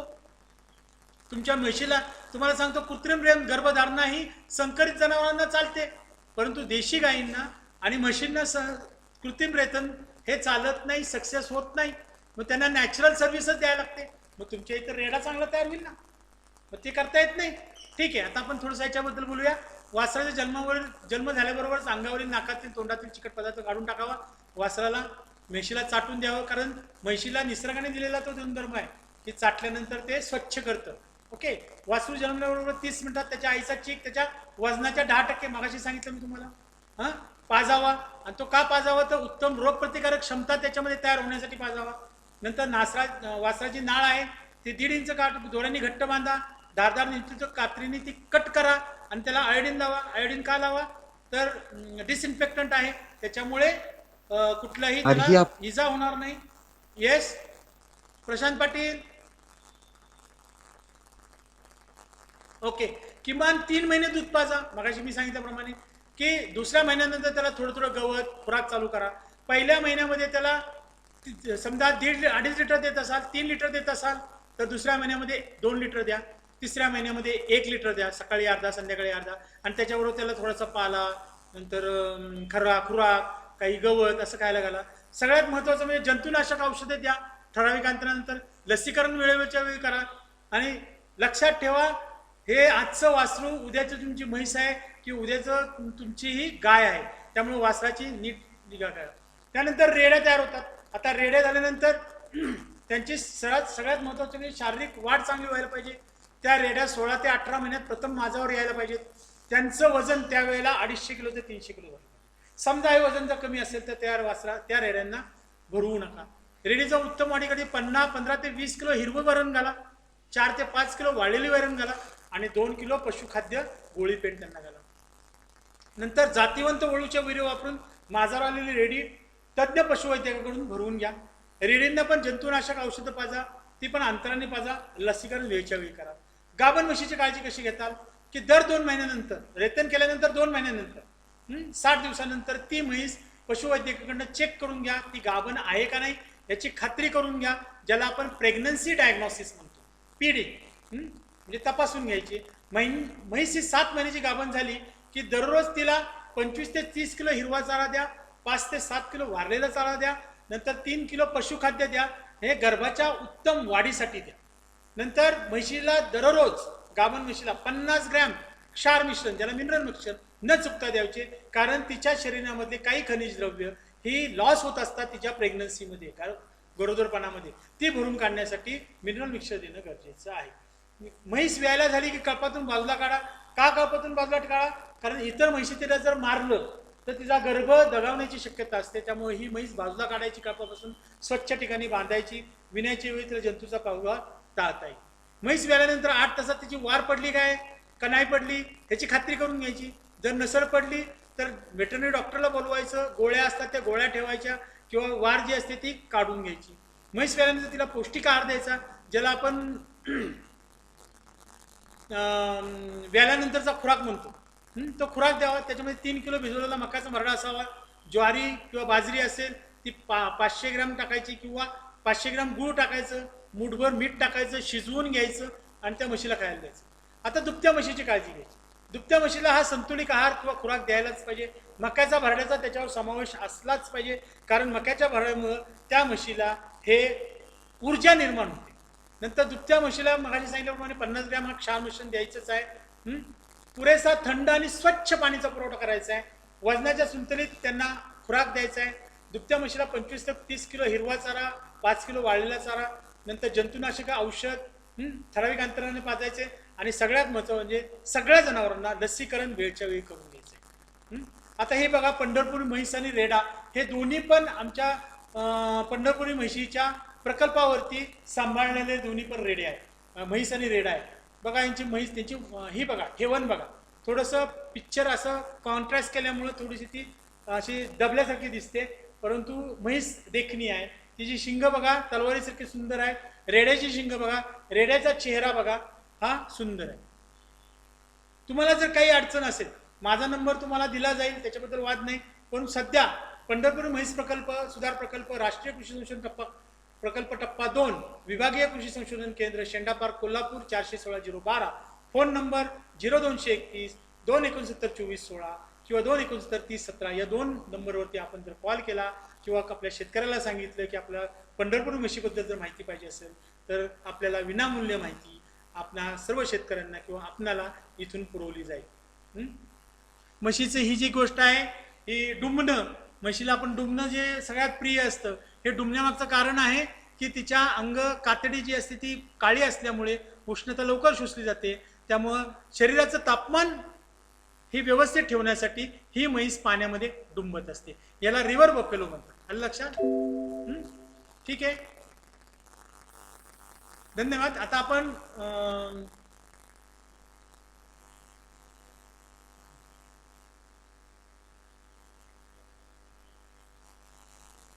दुभत्या गायींचं हे पाहूया.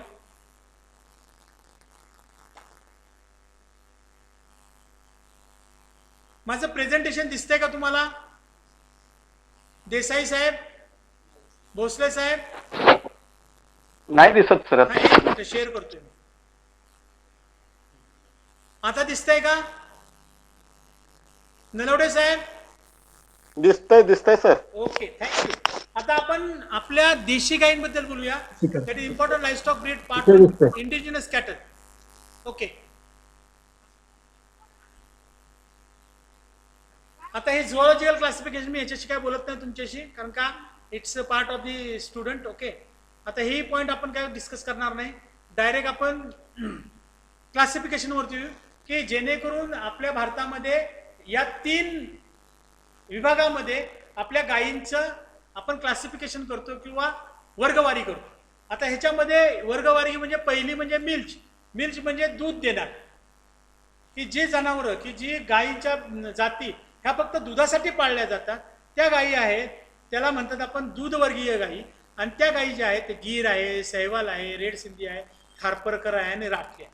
त्यानंतर दुसरा जो वर्ग आहे हा ड्युएल म्हणजे दुहेरी. दुहेरी म्हणजे ज्या गायी दुधासाठी आणि ओढकामासाठी किंवा शेतकामासाठी वापरल्या जातात यांना दुहेरी पद्धतीच्या गायी म्हणतात. त्या गायी आहेत देवणी आहे, हरियाणा आहे, ओलंगलो आहे, कांक्रेज आहे, डांगी आहे, मेवाटी आहे, गवळाऊ आहे.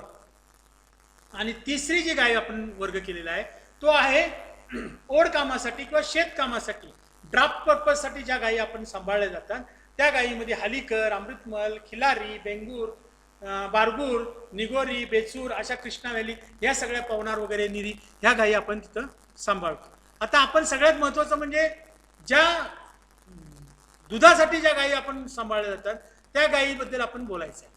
याच्या ज्या महत्त्वाच्या ज्या जाती आहेत त्या 4-5 जाती आहेत फक्त. सहिवाल आहे, रेड सिंधी आहे, थारपारकर आहे, गीर आणि राठी आहे. आता याचं कॅरेक्टर जर आपण पाहिलं, या गायी कशा दिसतात, जर आपण त्यांचं कॅरेक्टरिस्टिक जर आपण इव्हॅल्युएट केलं किंवा त्याचं जर आपण काय म्हणतो त्याला अवलोकन केलं, विश्लेषण केलं, तर त्याच्यामध्ये तुमच्या लक्षात येईल की त्या गायीची जी फ्रेम आहे म्हणजे बॉडी आहे, त्या गायीची जी बॉडी आहे ती 15% त्याच्यामध्ये दिसली पाहिजे. नंतर तिचे जे दुधाचे जे कॅरेक्टर्स आहेत, दुधाचे कॅरेक्टर्स आहेत ते दुधाचे कॅरेक्टर्स हे 20% दिसले पाहिजेत. त्यांची शारीरिक जी कॅपॅसिटी आहे, शारीरिक रचना, ती 10% आपण त्याच्यामध्ये काढतो. पाय आणि खुरं म्हणजे पाय जे आहेत हे 15% असतात. आणि मॅक्झिमम जो आपण इन्फायसिस करतो किंवा फोकस करतो तो असतो कासेवरती. ती कास तिची 40% रोल प्ले करते. याच्यामध्ये कास मोठी पाहिजे, सड समांतर पाहिजे, चारी सड चांगले पाहिजेत. याच्यामध्ये पहिली जर गाय आपण पाहिली तर सहिवाल आहे. या सहिवाल गाईला तिथल्या लोकल भाषेमध्ये बरीच नावं दिलेली आहेत. त्याच्यामध्ये आहे लोळा आहे, मुलतानी आहे, लांबी आहे, बार आहे, टेली आहे. आता शक्यतो ह्या गायी आपल्याला कुठे सापडतात? ह्या मॉन्टेगोमेरी जो डिस्ट्रिक्ट आहे पाकिस्तानमधलं.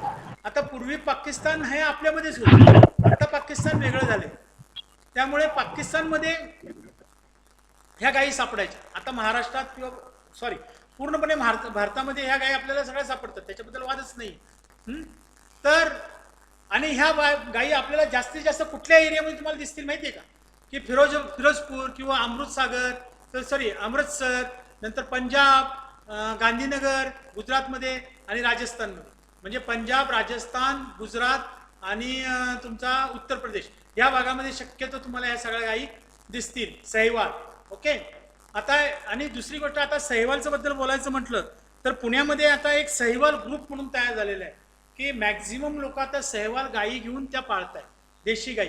कारण आता आपण सगळेजण त्या देशी गायीसाठी जास्त उत्सुक आहात की देशी गायी पाळायला पाहिजे, देशी गायीचं संवर्धन झालं पाहिजे, त्यांचं दूध चांगलं असते.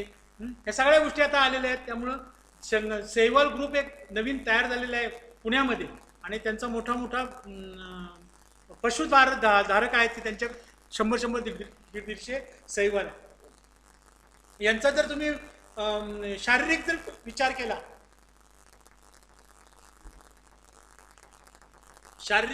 केला तर या गायींचं जर शरीर बघितलं तर एक लालसर रंगाचं किंवा चॉकलेटी रंगाचं स्किन हे आहे, बॉडी कलर आहे.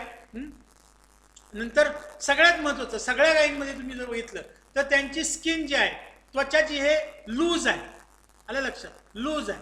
बॉडी तिची हेवी आहे. नंतर तिचे जे शिंग आहे ती बारीक आहे. नंतर तिचं पुढचं कपाळ आहे ते ब्रॉड आहे, मोठं आहे. आणि त्यांची कान आहे ते मिडियम साईज आहे. आणि तिचं ड्युलॅप म्हणजे आपण त्याला पोळी म्हणतो. मानेपासून 2 पायाच्या मध्ये गेलेला जो भाग असतो त्याला पोळी म्हणतो. ती लार्ज आणि म्हणजे मोठी आणि हे ते दिसते बघा तुम्हाला. नंतर याचे जर नर आहेत ते मोठे आहेत आणि तब्येतीने चांगले असतात.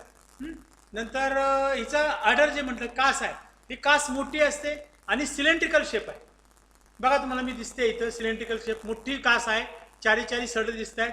हिचं दूध जे आहे ते ॲव्हरेज मिल्क येईल तिचं, की तिच्या एका वेतामधलं जे दूध आहे हे 2326 आहे, ॲव्हरेज सांगतो मी तुम्हाला. आणि तिचा फॅट आहे ते 4.8 ते 5.1% आहे. म्हणजे फॅट हे 5% दरम्यान आहे. नंतर दुसरी आहे ती थारपारकर आहे. ही थारपारकर पण सुद्धा पाकिस्तानामधून आलेले. हे शक्यतो हिचं सध्या जो हॅपिटेट आहे की जो ट्रॅक आहे, ब्रीडिंग ट्रॅक, हा इंडो पॅकची जी बॉर्डर आहे, पाकिस्तान आणि भारताची बॉर्डर आहे, ती गुजरात राजस्थानला लागून जी बॉर्डर आहे, कच्छ वगैरे, तिथेही सापडते.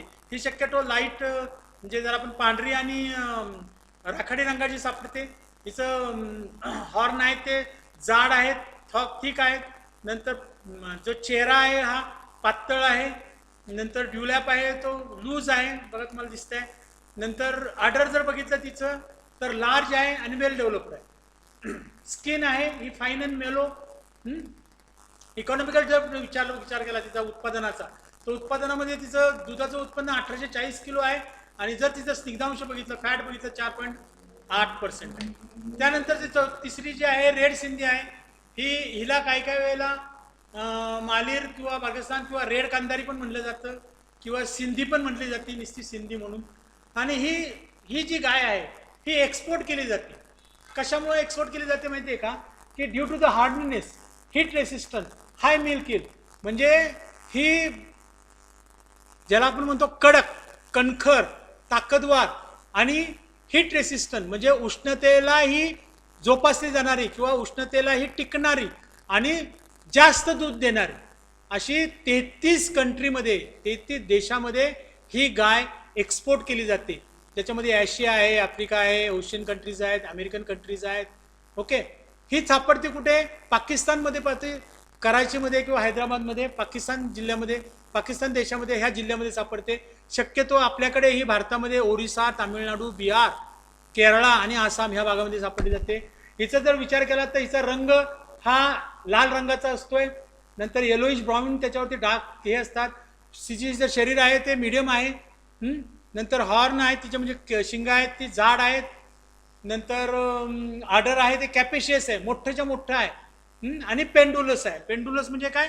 ते असं लोंबतं आहे. आलं लक्षात? आणि हिचं जर इकॉनॉमिक उत्पादक जर क्षमता पाहिली तर 1840 किलो ॲव्हरेज मिल्क यील्ड तिचं आहे. आणि हिचं जर फॅट पर्सेंट बघितलं तर ते 4 ते 5.3% हिचं फॅट सापडतं. आता ही सगळ्यात महत्त्वाची गाय आहे. ही आपल्याकडे महाराष्ट्रात सगळ्यात जास्त सापडते. कारण का? तर ही ॲडजसंट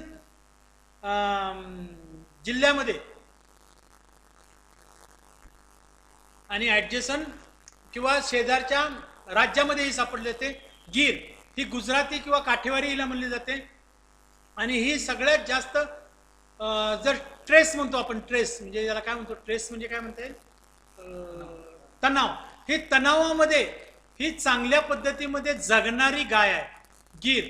आणि ही मोठी असल्यामुळे हिला स्लॉटरसाठी म्हणजे मांसासाठी हिला एक्सपोर्ट केली जाते. आणि ती शक्यतो एक्सपोर्ट ब्राझीलमध्ये केली जाते, अमेरिकेमध्ये केली जाते, नंतर मेक्सिकोमध्ये केली जाते. आणि ही गाय आपल्याला कुठं सापडते? तर गीरच्या हिलवरती किंवा forest of Kathiawar, Junagadh, Bhavnagar, Amreli, district of Gujarat, ही गुजरातमध्ये सापडते. आणि ही गुजरातमध्ये असल्यामुळे ही महाराष्ट्रात आणि मध्य प्रदेशमध्ये ही मॅक्झिमम सापडली जाते. ह्याच्यामध्ये जर तुम्ही विचार केला तर ह्या गायीचा रंग हा लाल असतोय. नंतर हिचं सगळ्यात टिपिकल कॅरेक्टर म्हणजे तिचे कान जे आहेत ना हे लांब आणि असे पेंडुलस म्हणजे असे डोलणारे असतात. आलं लक्षात? नंतर तिचं जे हे आहे फोरहेड, ज्याला आपण कपाळ म्हणतो, हे असं फुगलेलं असतं. हे बघा तुम्हाला इथं दिसेल. आणि डोळे झोपाळू दिसतात तुम्हाला. आलं लक्षात? आणि बॉडी ही मिनिमम आहे. नंतर तुम्ही जर पाहिलं याचे हॉर्न शेप जर आहेत तर ते थोडे जाड आणि लांब आहेत. ड्युलॅप आहे ते चांगलं डेव्हलप आहे. नंतर स्किन लूज आहे हिची. सगळ्या गायींची स्किन तुम्हाला लूज सापडते. आलं लक्षात? आणि हिचं दूध बघा, दूध हे 2110 आणि फॅट पर्सेंट आहे 4.4 डिग्री फॅट आहे. आणि हिचा मेल पहा तुम्ही 544 किलोचा आहे, फिमेल 310 किलोची. आपल्या ह्या देशी गायी आहेत त्यांची वजनं 250च्या दरम्यानच सापडतात तुम्हाला, त्याच्यापेक्षा जास्त सापडत नाही. हे मॅसिव्ह आहे म्हणजे हिला मांस जास्त असल्यामुळे ही ब्राझीलसारख्या देशामध्ये ही एक्सपोर्ट केली जाते. आणि इथे तर गेल्यानंतर हिचं क्रॉसब्रेड करून तिच्यापासून ह्या चांगल्या प्रतीच्या मांसाचे वाण तयार केलेले आहे. आता ही राठी आहे. आता पुढचे जे ब्रीड्स आहेत हे फक्त मी तुम्हाला नावं आणि ते ब्रीड्स दाखवतो. ही ड्युअल पर्पज तुम्हाला मागाशी सांगितलं देवणी. हा देवणी जी आहे ही साधारणतः उस्मानाबाद आणि नांदेडमध्ये सापडते. हे बघा ही देवणी प्रकारची गाय आहे. हिचं दूध कमी आहे. नंतर गवळाऊ आहे, ही गवळाऊ गाय आहे. नंतर ही हरियाणा आहे. हे ड्युअल पर्पज असल्यामुळे मी हे घेत नाही तुमच्याकडं. कांक्रेज आहे. आता हे कांक्रेज जी गाय आहे, ह्या कांक्रेजचा बैल आपण जनरली आपण सगळ्यांनी बघितलेला आहे. बघितला का नाही? मला कोण उत्तर देईल काय? मोहिते साहेब, भोसले साहेब, हॅलो, माझा आवाज येतोय का तुम्हाला? इतर कोणीतरी बोला, मला रिस्पॉन्स द्या. नंदीवाले नंदीवाले नंदीवाले, एक्झॅक्टली नंदीवाले. कारण का माहिती का, ही जी जात आहे ही ह्यांच्या चालीवरनं, जो जो वळू आहे किंवा बैल आहे तो जसा चालतो, त्याला दुडकी चाल म्हणतात. दुडकी चाल म्हणतात म्हणजे असं संपूर्णपणे स्वतःचा अंग तो हलवत हलवत चालतो. जसं महिला कॅटवॉक करतात रॅम्पवरती, की सर्व शरीराचा भाग हलवत हलवत चालतात, तसा हा बैल आहे. हा स्वतः इतका सुंदर चालतो, त्याला इंग्रजीमध्ये सवाई चाल म्हणतात किंवा मराठीमध्ये त्याला दुडकी चाल म्हणतात. आणि सगळ्यात महत्त्वाचं कॅरेक्टर म्हणजे ह्या कांक्रेजचं जे आहे त्याचं जे वशिंड आहे, पाठीवरती जे वशिंड आहे हे फार मोठं असतं आणि मॅसिव्ह असतं, म्हणजे भरलेलं असतं. आणि ते चालताना ते एका साईडला दुसऱ्या साईडला, एका साईडला दुसऱ्या साईडला ते वळत असतं. आणि पायाची मुवमेंट पण त्यांची सुंदर असते, पूर्ण शरीर त्यांचं डौलदार चालत असतं. म्हणून हा कांक्रेज नंदीवाला बैल म्हणून आपण आपल्या इथे संपूर्णपणे देशामध्ये वापरला जातो. नंतर कृष्णा व्हॅल्यू आहे, ही कृष्णेच्या काठी आपण सापडतात. मेवाटी आहे. आता हे ड्राफ्ट पर्पज मधल्या ज्या काही कॅटल्स आहेत त्याच्यामध्ये सगळ्यात महत्त्वाचं म्हणजे आपल्या भारतामध्ये सापडणारी, आपल्या महाराष्ट्रात सापडणारी ही खिल्लारी जात आहे. आता हा खिल्लारी जात आहे ही मानदेशी म्हणतो किंवा शिकारी म्हणतो. ही खिल्लारी ज्या वेळेला आपण पाहतो इथं, तर जर मान देशात गेला तर खिल्लार 4 प्रकारचे आहेत. कुठला कुठला खिल्लार आहे? मसवड खिल्लार आहे, माहिती आहे का? मसवड खिल्लार आहे, आटपाडी खिल्लार आहे, नंतर तापी खिल्लार आहे आणि एक नकली खिल्लार. हे 4 प्रकारचा खिल्लार आपल्याला महाराष्ट्रात सापडतो. यांची जर शरीर वैशिष्ट्य तुम्ही पाहिली तर खिल्लार बघा, हा टोकीज असतो, त्याची शिंग जी आहे ती टोकासारखी अशी लांब होती. आणि हा जो खिल्लार आहे ना, हा खिल्लार जनावर हे आपल्या शेतकामासाठी सगळ्यात जास्त चांगला वापरला जातो. याचे 2 ते 2.5 महिन्यामध्ये हा मॅन्युअर देतो आणि दुसरा मॅच्युअर होतो. हा 2 ते 2.5 वर्षामध्ये हा मॅच्युअर होऊन जातो. आणि सगळ्यात चांगला हा शेतीसाठी आणि शर्यतीसाठी. आपल्याकडे या खिल्लार जातीच्या जनावरांची किंमत जर तुम्ही आटपाडी किंवा म्हसवड ह्या भागात जर गेला, फलटण भागात गेला, तर 3 लाखापेक्षा जास्त पण तुम्हाला ह्या खिल्लार जातीच्या जनावरांची किंमत सापडेल. आलं लक्षात? तुम्ही जर एखाद्या ह्याच्यात गेला, मेळ्यामध्ये गेला, मेळा म्हणजे आपण काय म्हणतो जत्रेमध्ये गेला, तर खाली 10 गाद्या अंतरतात पांढऱ्या आणि त्याच्यावरती तो जनावर उभं केलेलं असतं. एवढं सुंदर, माणसाला सुद्धा उभं राहायला तरी जागा नसती. ते 10 जनावरं खाली 10 गाद्यांवरती ते जनावर उभं केलेलं असतं आणि एकदम देखणं जनावर असतं. ही डांगी म्हणून एक दुसरी जात आहे.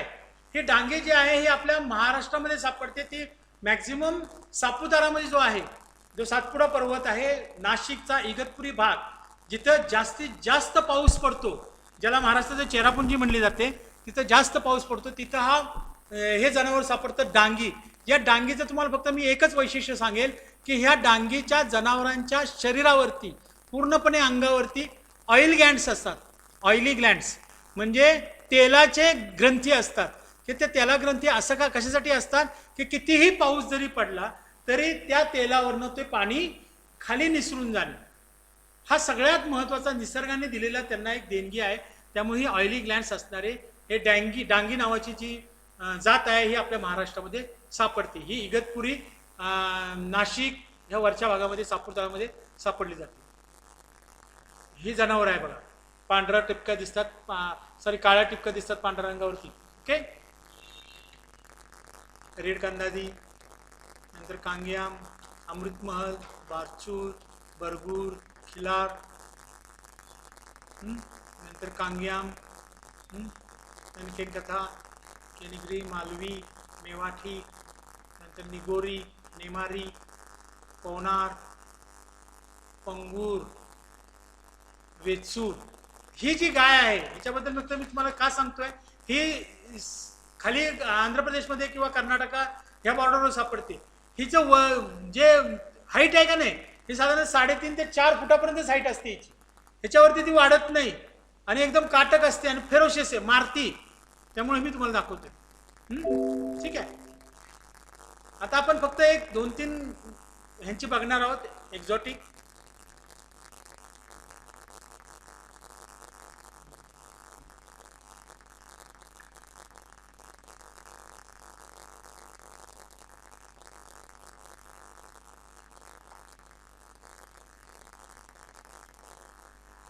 ठीक आहे, आपल्याला स्क्रीन दिसते का सर माझी? Somebody give the response. हो दिसते दिसते. Yes, sir. Thank you. दिसतंय. Thank you. Now, sorry. आता आपण जे एक्झॉटिक ब्रीड आहेत की जे आपल्याकडे आपल्या भारतामध्ये दिसत नाहीत, भारताच्या बाहेरनं आपण आणून त्याच्यावरती आपण प्रयोग केलेले आहेत आणि त्याच्यापासून आपल्याकडे संकरित गायी तयार केलेल्या आहेत, ते आपण 1, 2, 3 पाहूया. आता ह्याच्यामध्ये आपल्याकडे 4 दिसतात. एक आहे जर्सी आहे, दुसरा आहे HF, त्याला होलिस्टन फ्रिशियन म्हणतो, तिसरी आहे आयशर आहे, चौथी आहे ब्राऊन स्विस आहे आणि 5वी आहे रेड डेन आहे. ओके, आता आपण जर्सी बद्दल बोलूया. ही जर्सी जी आहे ही इंग्लिश चॅनलमध्ये सापडणारी, जर्सी आयलंडवरती सापडणारी ही गाय आहे. हिचा कलर जो आहे हा साधारणतः तपकिरी रंगाचा सापडेल तुम्हाला. आणि सगळ्यात महत्त्वाचं हे बुल किंवा ॲनिमल्स आहे, इन्क्लाइन आहे, नंतर नेरिशियस आहे, सेन्सिटिव्ह ॲनिमल आहे. आपल्या इथं हे ॲनिमल शक्यतो मी आता जे दाखवणार आहे 4ही ॲनिमल हे आपल्या इथं प्युअर ब्रीड्स कुठलाही आपल्याकडे सांभाळलं जात नाही, कारण हे सगळे ब्रीड्स आहेत, हे सगळे टेम्परेट रिजनवरचे आहेत, थंडगार प्रदेशामधले आहेत, त्यामुळं आपल्या इथे हे पाळले जात नाही. आपण काय करतो, यांचे 100% वीर्य, 100% त्यांचे जेनेटिक पोटेन्शियल असलेलं वीर्य या जर्सीचं आपण घेऊन येतो इथं आणि आपल्या देशी गायीवरती ते वीर्य सोडतो आणि संकर करतो, क्रॉस ब्रेड करतो. आलं लक्षात? आपल्याकडे आता कुणीही तुम्हाला जर म्हटलं माझ्याकडे गाय कोणची आहे, तर आपण सरळ म्हणतो जर्सी आहे, HF आहे. No, that is not jersey, that is not HF. They are crossbred cow, संकरित गायी आहेत त्या. आपल्या भारतीय वंशाच्या वळीच्या गायींवरती त्या विदेशी गायींच्या किंवा विदेशी वळूंचं वीर्य सोडून त्या दोन्हीचं त्या दोन्हीचं ब्लड, रक्त हे मिसळून त्यांच्यापासून नवीन उत्पादित केलेली जी संकरित जात आहे ती आपण इथं पाळतो. आपण ते का पाळतो, तर या जनावरांचा जर तुम्ही विचार केला तर यांचं दूध उत्पादन सगळ्यात जास्त आहे. उदाहरण सांगतो, ही सगळ्यात जास्त दूध देणारी गाय आहे. बघा तुमचं तिचं ॲव्हरेज मिल्क यील्ड जर बघितलं तर 4000 किलो आहे. एका वेतामधलं दूध 4000 किलो आहे. त्यामुळे ही गाय, ह्या गायीचं धरलेले आपण जर्सी, आणि दुसरी तुम्हाला मी दाखवतो ही HF आहे. बघा ही HF जी आहे ही 90% HF तुम्हाला सगळ्या अमेरिकेमध्ये ही HF दिसेल आणि आपल्या इथं पण अशा रंगाच्या गायी तुम्हाला दिसतील. बघा पांढरं आणि काळे टिपके असलेली गाय आहे. आणि हिचं जर तुम्ही विचार केला हिचं दूध जर तुम्ही बघितलं तर 20,121 पाऊंड दूध दिलेलं आहे तिने. म्हणजे सगळ्यात जास्त दूध किती दिलं माहिती का, 6,150 किलो एका वेतामध्ये. आणि हिचं फॅट पर्सेंट 3.5 आहे आणि हिचं फॅट पर्सेंट 4.7 आहे. तर याच्यावरती आपल्या महात्मा फुले कृषी विद्यापीठामध्ये जो एक रिसर्च कम डेव्हलपमेंट प्रोजेक्ट आहे की जिथं मी सुरुवातीला जॉईन झालो, त्या 93ची घटना आहे. त्यावेळेला ह्या 3 गायी घेतल्या गेल्या. पहिली घेतली आपली गीर, जास्त उत्पादनवाली गाय आहे, ती गीर घेतली. ही जर्सी घेतली की जर्सी कशासाठी निवडली तर तिचं फॅट पर्सेंट जास्त आहे, 4.7 आहे. आणि तिसरी जी आपण ब्रीड उभारली ती घेतली HF, हिचं दूध सगळ्यात जास्त आहे.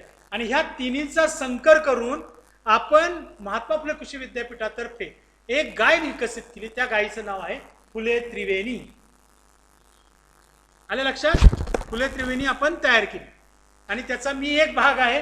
ह्या ब्रीडिंग सिस्टीममध्ये मी काम केलेलं आहे. नंतर आयशर आहे, ही स्कॉटलंडमध्ये सापडते. हिचं बघा दूध 4,840 किलो आहे. नंतर फॅट आहे 4.1%. ब्राऊन स्विस आहे, हिचं दूध आहे बघा 5,250 किलो. फॅट आहे 4. आता तुम्हाला हे सांगायचं की हे जे फॉरेनर्स आहेत हे फॉरेनचे दूध सगळी चांगली आहेत. आता बेसिक प्रश्न मी तुम्हाला ओळख सांगतो की जे हे एक्झॉटिक ब्रीड्स आहेत, फॉरेनचे ब्रीड्स आहेत, हे ब्रीड्स आणि आपले भारतीय ब्रीड्स हे कसे ओळखायचे, समोर उभं राहिल्यानंतर कसे ओळखता येते. तर सगळ्यात महत्त्वाचा टिपिकल बॉडीमधला फरक जो आहे, तर भारतीय ब्रीड जो आहे त्यांना सगळ्यांना वशिंड आहे. त्यांच्या मानेच्या किंवा पाठीवरती एक मोठा गोलाकार वशिंड आहे, माहिती का, त्याला हंप म्हणतात, HUMP, हंप, वशिंड आहे. परंतु या गायींच्या किंवा या रेड्यांच्या किंवा या म्हणजे वळूंच्या वाठीवरती कधी तुम्हाला वशिंड दिसणार नाही. पूर्णपणे सरळ ती एका रेषेमध्ये ती लाईन दिसेल. इथे दिसते बघा तुम्हाला, हे बघा, हे पूर्णपणे दिसते तुम्हाला, अशी सरळ लाईन दिसते. आलं लक्षात? त्यामुळं हा सगळ्यात महत्त्वाचा फरक आहे. हा मिल्किंग शॉर्ट हँड नाही काय हे.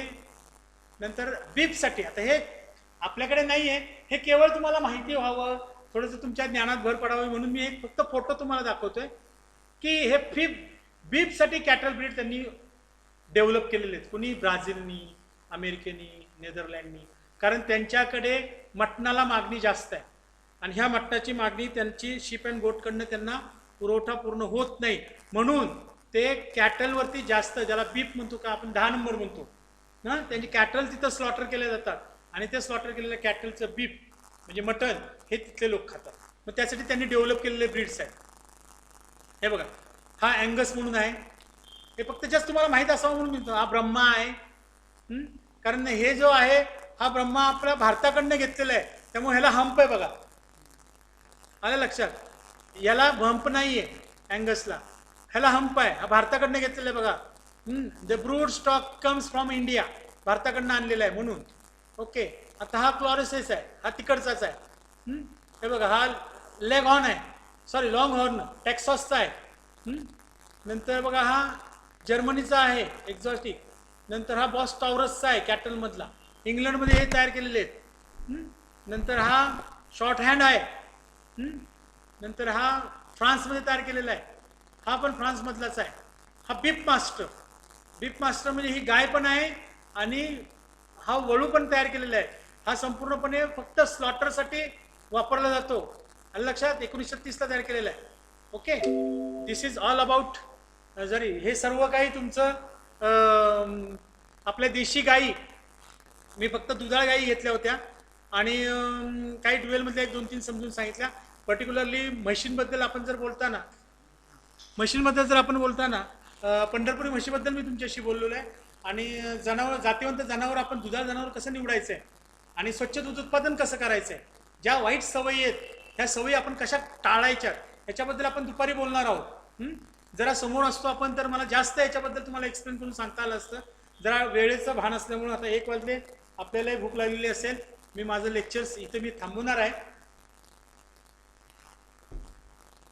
तर आपल्याला आता हे सेशन आहे, हे आपल्या चर्चेसाठी मी ओपन केलेलं आहे. कुणाला काय प्रश्न असतील तर त्यांनी आपल्याला कृपया विचारावेत, मी त्याचं उत्तर देतो. माझ्यापर्यंत मी प्रयत्न करतो उत्तर देण्याचा. माझा नंबर तुम्हाला सर शेअर करतील.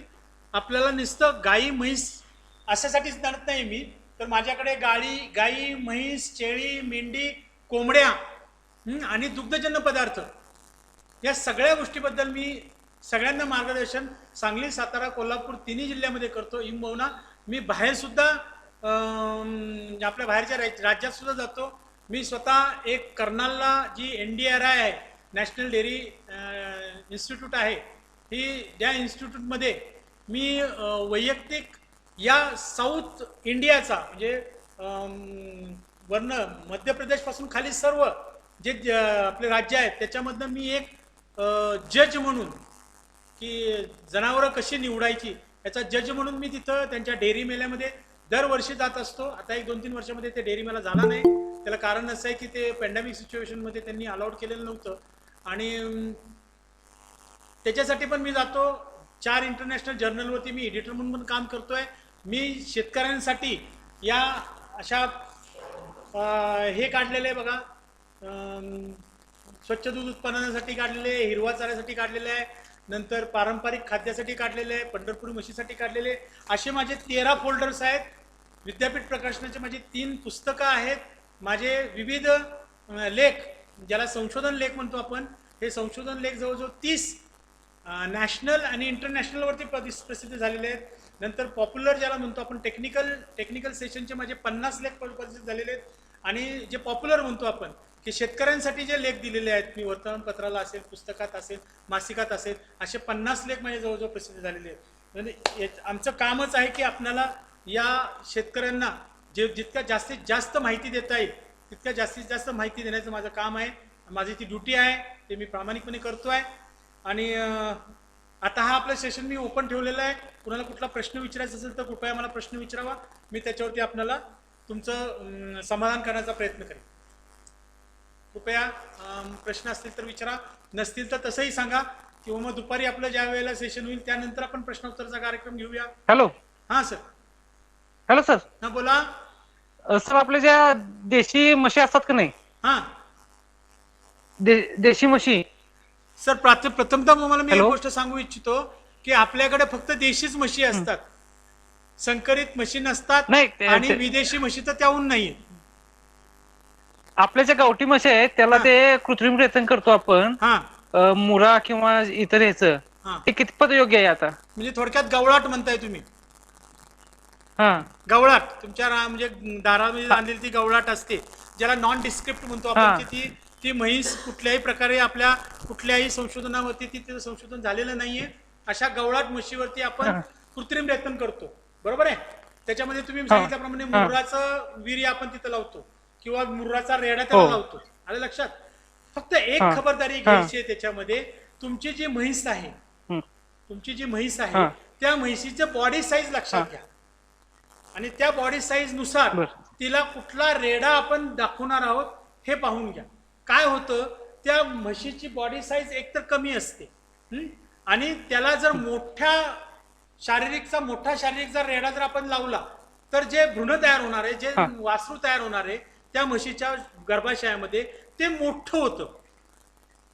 जनरली आपल्या बर. इथे 25 ते 30 किलोचं वासरू तयार होतं, परंतु जर हा मुर्राचा जर वासरू म्हटलं तर त्याचं बॉडी वेट मोठं असतं, 40-50 किलोच्या वरती ते वासरू होतं आणि ते वासरू पोसायला त्या हा. म्हशीला त्रास होतो. किंबहुना ते वासरू जन्मताना ती म्हैस तिला त्रास होतो, तिच्या योनिमार्गामध्ये सगळे जखमा होतात, किंबहुना ती म्हैस त्या प्रस्तुतीमध्ये मरून पण सुद्धा पावते. कारण तिची ती मार्ग असतो प्रसून होण्याचा किंवा पिल्लाला जन्म देण्याचा जो मार्ग असतो तो तेवढा डेव्हलप नसतो किंवा तो तेवढा मोठा झालेला नसतो, की जे निसर्गाने तिला जो तिचा बांध्याला जे वासरू तिने संगोपन करायचे ते सोडून आपण निसर्गाच्या विरोधामध्ये जातो आणि ते वासरू मोठं काढतो. आणि ते मोठं वासरू ज्या वेळेला बाहेर यायला जातं त्यावेळेला एकतर ती जो मार्ग असतो तो मार्गामध्ये तिला काहीतरी प्रॉब्लेम्स येतात किंवा ते फाटतं, किंबहुना ती म्हैस असेल किंवा गाय असेल ते दोन्ही सुद्धा दगवण्याची दाट शक्यता असते. त्यामुळे आपण ज्या वेळेला आपली म्हैस जर मोठी असेल तर तुम्ही तुमच्या पद्धतीमध्ये तसा वळू तिला दाखवा आणि तिचे जे कॅपॅसिटी जी आहे त्याला म्हणतो आपण की क्षमता, वासरू जणण्याची क्षमता ही तेवढी पाहिजे. लक्षात? कृपया एवढी गोष्ट लक्षात ठेवा. Thank you sir. ओके, अजून कुणाला काय विचारायचं का? हॅलो हा बोला सर. हॅलो हा बोला. सर देशी खिलारला नाही का आपण गिरचं जर आता कृत्रिम बीजरोपण केलं हा, तर कितपत योग्य आहे ते? आता तुम्हाला एक सांगतो सर, देशी खिलारला गिर जर रेतन करायचं म्हणताय तुम्ही, बरोबर आहे? बरोबर आहे. का गिरला देशी खिलारचं रेतन करणार आहात? नाही नाही, देशीला गिरचं. देशीला खिल्लारला गिरचं करणार आहात, बरोबर आहे? आता तुम्हाला एक गोष्ट सांगतो मी ह्याच्यामध्ये काय होतं सर, की प्रत्येक जनावरांची जनन क्षमता, ज्याला जेनेटिक पोटेन्शियल म्हणतो आपण, हे जेनेटिक पोटेन्शियल हे त्याच्या मर्यादा असतात काहीतरी. गिर जेवढं दूध देईल तेवढं खिल्लार दूध देणार नाही, कारण बेसिकली खिल्लारचं दूध किती, 1 लिटर 1.5 लिटर मॅक्झिमम 2 लिटर, त्याच्यावरती खिल्लार जात नाही. बरोबर. गिर जे आहे हे 10 लिटर 15 लिटर पर्यंत गिर गेलेली आहे. आलं लक्षात?